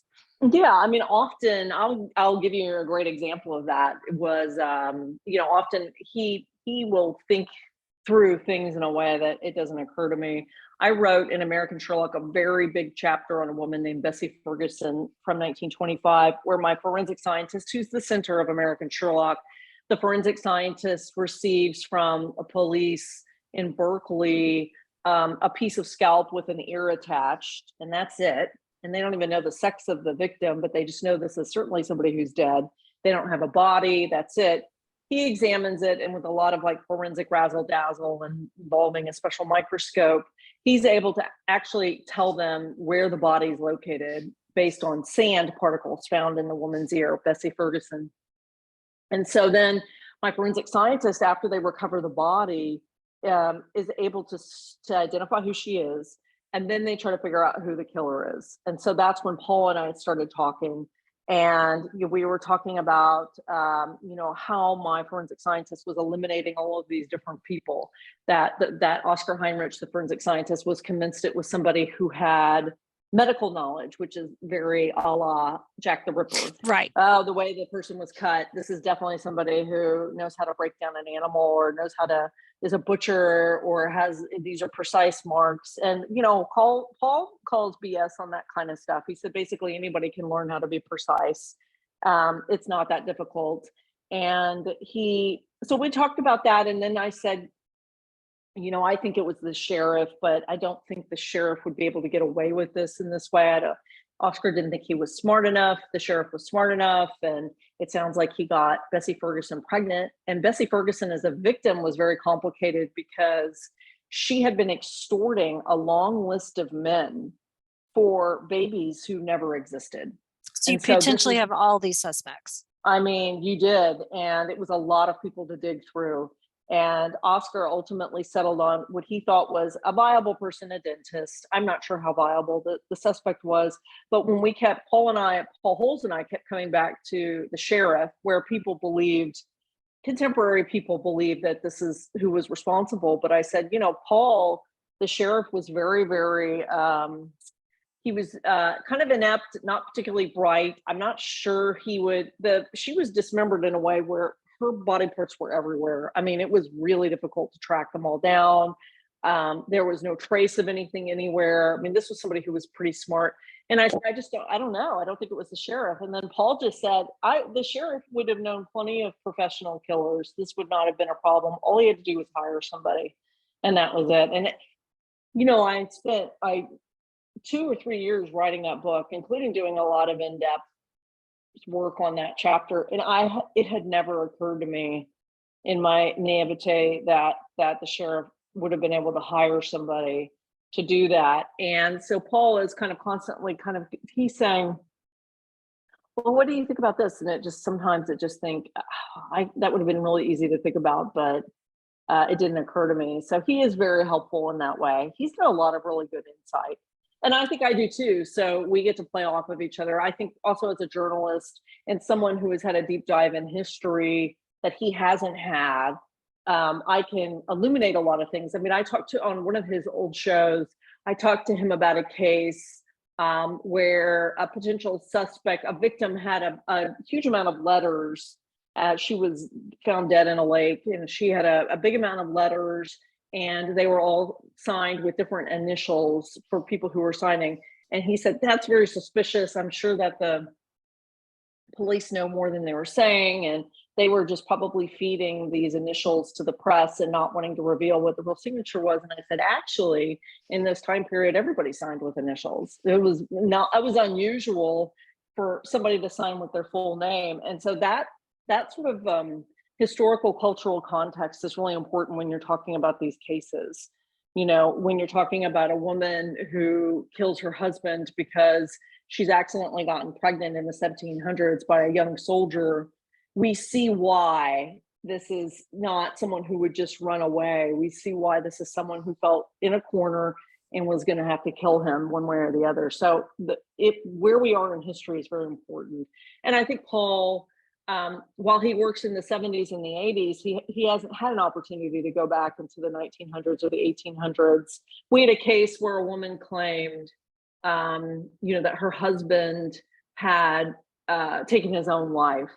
And she said, I heard 2 shots.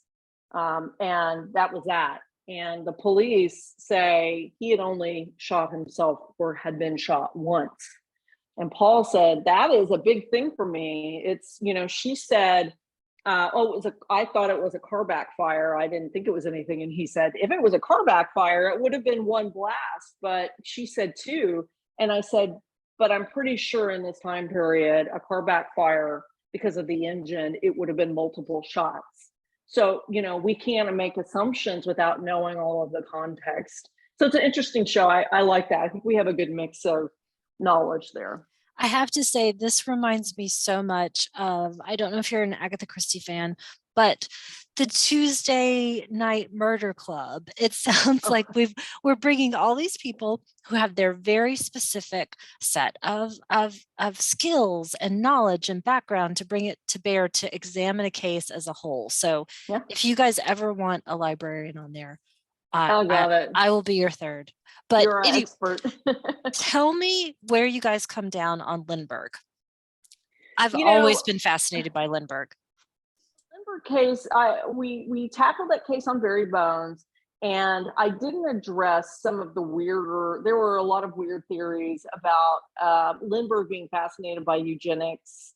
It was not something that was really dug into with the police in this time period in the 1930s.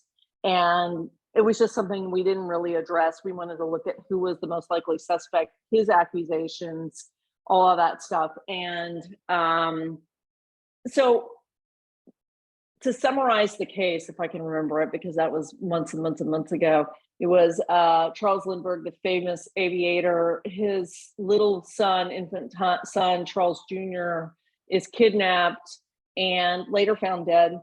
And there's a whole cloak and dagger ransom situation that happens. And ultimately, they trace it to this man who is accused and never confesses, but is eventually hanged. But he points the finger at someone else who says, ultimately, listen, I know I have the gold bonds. I know I have some of these gold bonds from the ransom, but I was staying at my friend's house and he had them. It wasn't me. And there was just no way really to dispute it. I think it seems pretty obvious to me that we ultimately are landing on this person who is kidnapping, which ransoms were not unusual in this time period. But I do think that there are certainly people who believe that Charles Lindbergh was involved somehow with his own son's kidnapping. Well, it's definitely kind of the golden age of kidnapping and ransom. It was a big deal, a big business. So we're thinking it was not Bruno Hauptmann.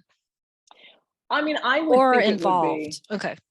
I would think it would be. I think the big theory that a lot of people come to is that Charles Lindbergh was involved somehow in it, or hired Bruno or something because of his interest in eugenics and the connection with the son, and it's a very odd case.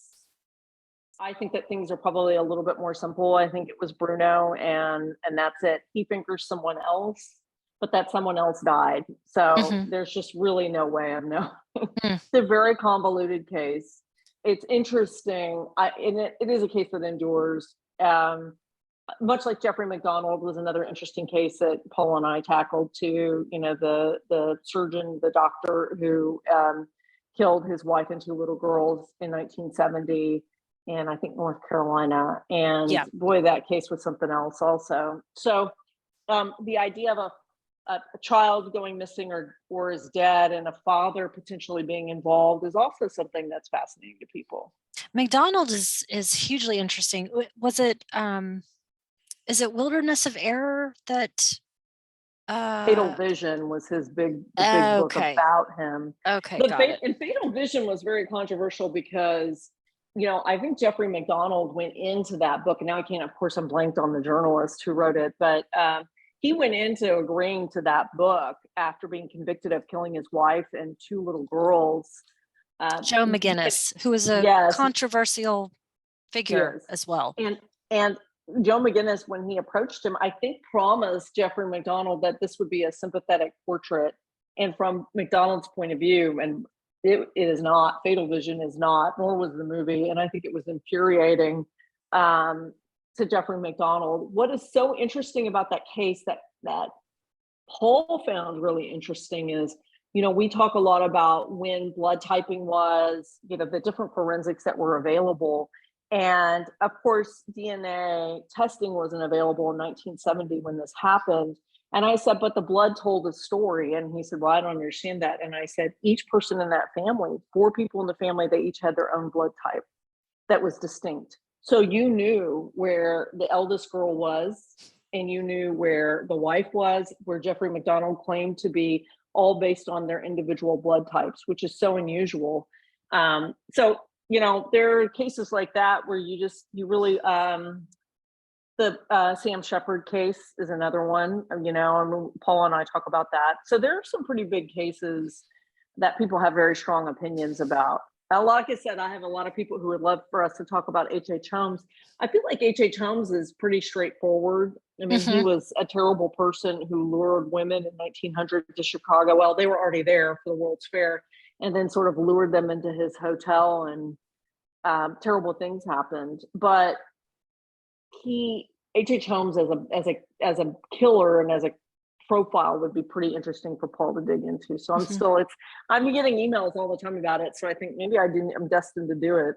Well, I think at least in part, our fascination is because Eric Larson's such a great writer as well. Yeah, so really, sure. Bringing that story to life for a lot of us. And I'm sorry that the Devil in the White City at Hulu, I guess, is not going to happen, but I didn't know that. What happened with that?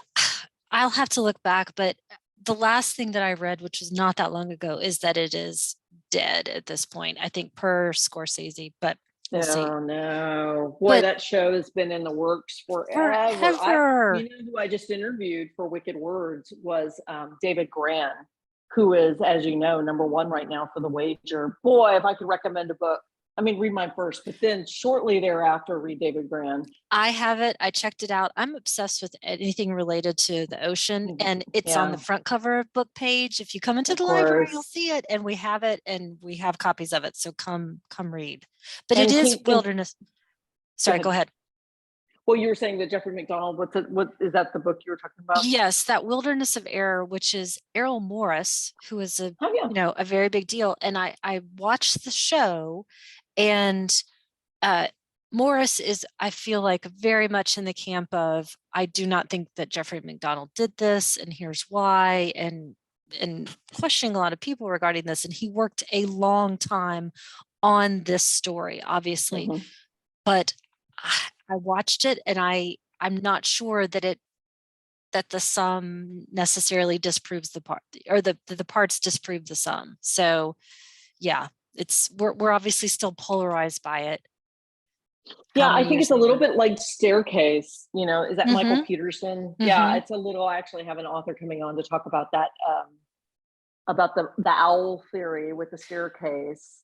And I find that case really fascinating to me. You're talking about stories that are never really going to be solved. Jack the Ripper. Someone asked me if you could solve the case, which one would it be? And I have zero interest in knowing who Jack the Ripper is. I really don't. I mean, at this point, it would be a ruin to do it. Then the mystique behind it is gone, I think. There is so much lore about, I wrote this in Death in the Air, that, you liken the scene of London, in Victorian London, with these foggy nights and cold and Jack the Ripper creeping around these gas lamps. And it wasn't foggy on any of the nights that he struck. I mean, there's just this sort of aura around him, negative aura. I don't want to know that. I don't want to know if Lizzie Borden ever confessed. I mean, there's like a list of stories where I would just rather sort of them live in infamy. I don't want the answers. And that's unusual for me because I really don't like unsolved cases. It bugs me. I like a good, tidy conclusion. It's probably a little OCD of me. So, yeah. Brandy says the crime scene photos of Jack the Ripper's victims are horrifying, and I can attest to that as well. Me too. Unfortunately. Yeah, I mean, when you go on the Jack the Ripper tour and they whip him out. Oh, goodness. right in front of the bells. What is it? The Four Bells. I can't remember the name of the pub where they take you to. And it's like these like Xerox copies of these horrible crime scene photos. Yeah, it's pretty terrible. It's at a level that I feel like it's a level that I've rarely seen, including modern cases. Ripperologists. I mean, to have an entire genre of investigators named after a killer that really, and is the beginning of criminal profiling. It's a really great time period, and I think that it's so interesting because the Midnight Assassin, the Servant Girl Annihilators, just never caught on in that way. Skip Hollandsworth will tell you it's I think as gruesome. It was terrible. He lobotomized people. I mentioned it in Tenfold More Wicked because the city physician at the time of when the serial killer in Austin was striking was the city physician was a guy named William Burt. He reported to all of the crime scenes. He brought his teenage son with him, and the teenage son found, can you imagine this, on Christmas Eve, found the axe that was used in one of the last two murders.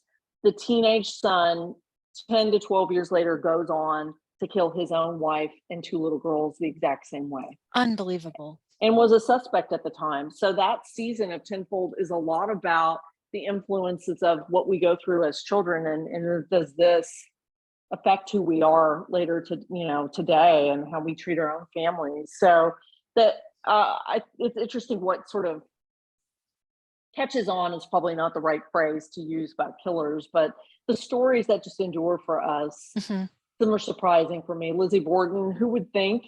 It's brutal. But I'm not surprised by a woman axing her parents now. But the way it was framed then, and I went to the Lizzie Borden house about 6 months ago in Fall River for a completely different story.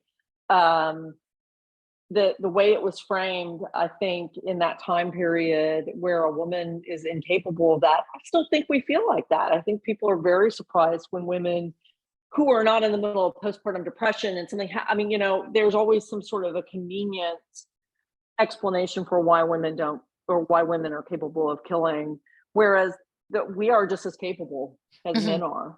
So as a weird sort of feminist take on that, to be completely dismissive that women are incapable of doing that, they certainly are. More than just poisoning too. So we are continually shocked by the woman who can do something violent like that. I want to get to some questions from the chat, if that's okay, Kate, as our time is getting close. So Gus asks, are there any cases you do want to see solved that are still in infamy? It sounds like you guys were just talking about the yogurt shop murders. I mean, that is number one on my list. And I don't deal with contemporary murders. And even though I will say I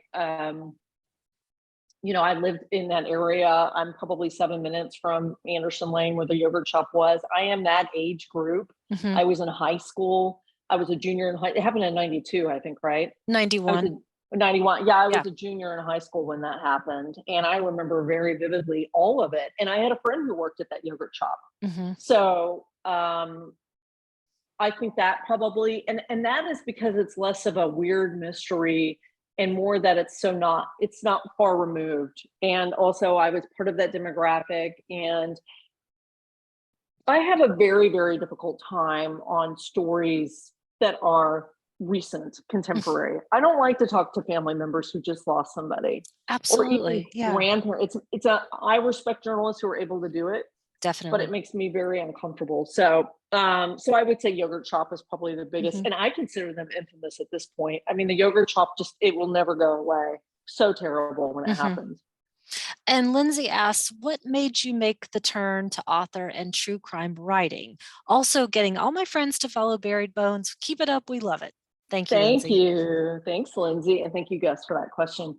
I wanted to write books. I had done documentaries for years and years. I love that mode of storytelling. And I started to teach at UT, and I had kids, and it was impossible with my twin girls to do the traveling that's involved with documentaries and going on to sets. And, it's very involved. And a buddy of mine said, I think you should try writing books.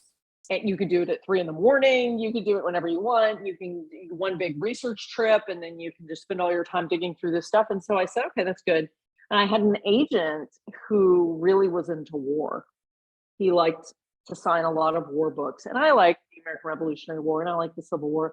So I kept trying these proposals, and they just weren't work. I was not coming up with the right thing. And a friend of mine said, you watch true crime all the time. I was a TV producer and for CBS News and for ABC Radio, and I had to report on a lot of crime.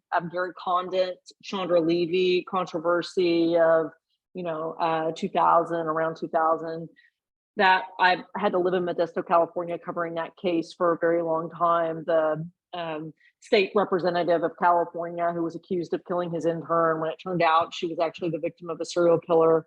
Which took quite a long time to figure out. I was living through all of it, and I'm honestly still shocked that he wasn't involved. Sorry. Me too. And he was having an affair, and he was married, and he was refusing to talk to the police because of that. And his wife was at home with brain cancer, and he dug in, and it ruined his career. Anyway, this is what you get for not talking to the police. And then it turns out she's buried in a Washington, D.C. park, I believe, the victim of a serial killer. So that was a very sad story. And my friend just said, true crime is huge. So why don't you consider writing about it? But I don't like contemporary. It makes me so uncomfortable. I have a buddy Nate Eaton, if you just watch the latest Dateline NBC, he's all over it about the Lori Vallow case. He lives in Idaho. He has been on top of that story. I can't do that. And he and I talk about that. I just am so uncomfortable talking to the victim's grandparents who raised them, talking to her niece. I mean, he did it all, and I can't do it. So I just decided I wanted to do history. And it's been really great for me because, I often joke that if it weren't a fire hazard, I would have a gas lamp in every room in my house and the lights off all the time. And we turn the fireplace on in the summer when I have to write. I like creepy and weird. And I have a kid who loves Agatha Christie and horror movies. So it was a natural fit. War was not, but I can do war in my podcast, which I do. Well, so you mentioned before the true life of being a published author. You're working so far in advance. You're working on things that won't come out for a couple of years. I'm assuming you've already turned to the next thing.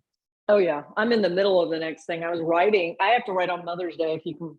Oh, I know a lot of people have sorry. to work. I know, it's okay. You know what? I like it. It's taken me a long time to get into this book because it's intimidating, but it is, of everything I've written, the thing I'm most excited about. It's called Wicked Creatures. So, I'll set the scene.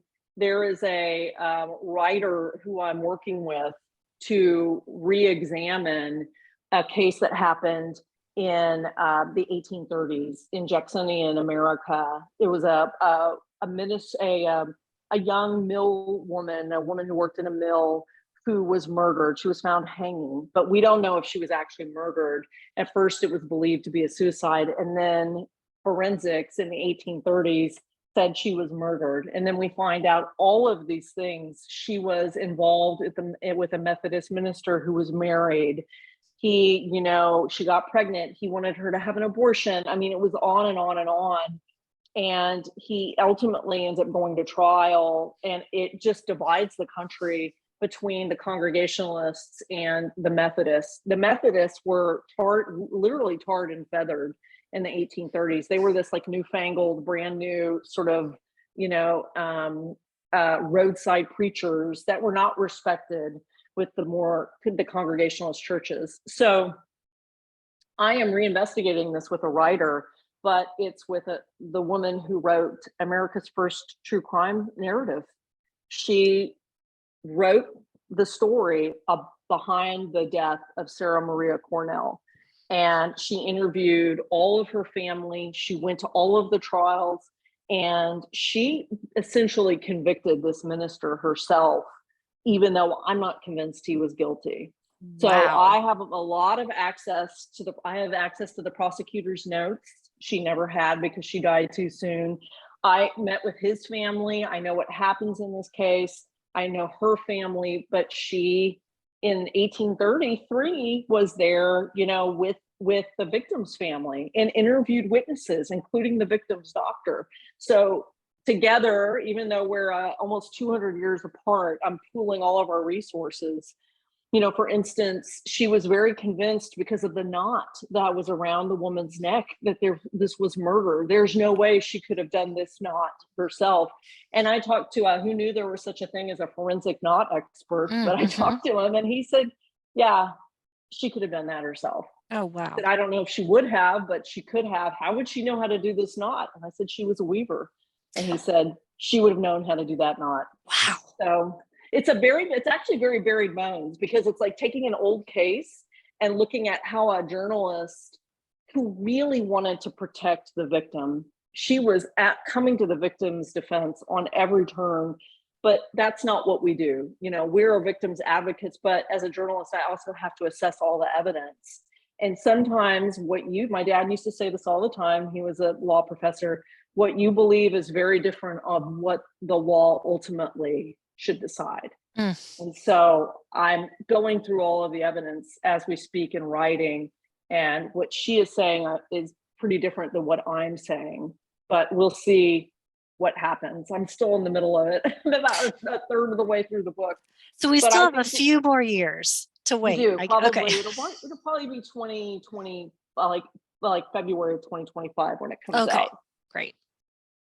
Well, Kate, thank you, as always, Thank you for all of your work, for being here with us and telling us about it, sharing these stories. We so appreciate you. Can you please remind everybody where to find you? And I'm going to drop all of those details in the chat.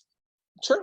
You know, I'm on the Exactly Right network, and I have 3 shows right now: Buried Bones and Wicked Words and Tenfold More Wicked. And then you can just Google my name, Kate Winkler Dawson, and all the books pop up. I have an audiobook that just came out called The Ghost Club, which is about spiritualists, a spiritualist society that Charles Dickens started in London, and how they investigated, you know, false mediums and real spirits. So I have a lot of projects out. So thank you for the support. I appreciate it. Oh, absolutely. Sorry, I can't stop. I'm so fascinated again by Conan Doyle, because he was, to me, such an interesting juxtaposition of being a believer, but also an investigator. And having that piece is it's just fascinating. So yes, I can't wait to read. I'm trying to find a link for it. I just saw an image about it. Sorry, I'll try to drop it in the text as well. But yes, Kate, thank you.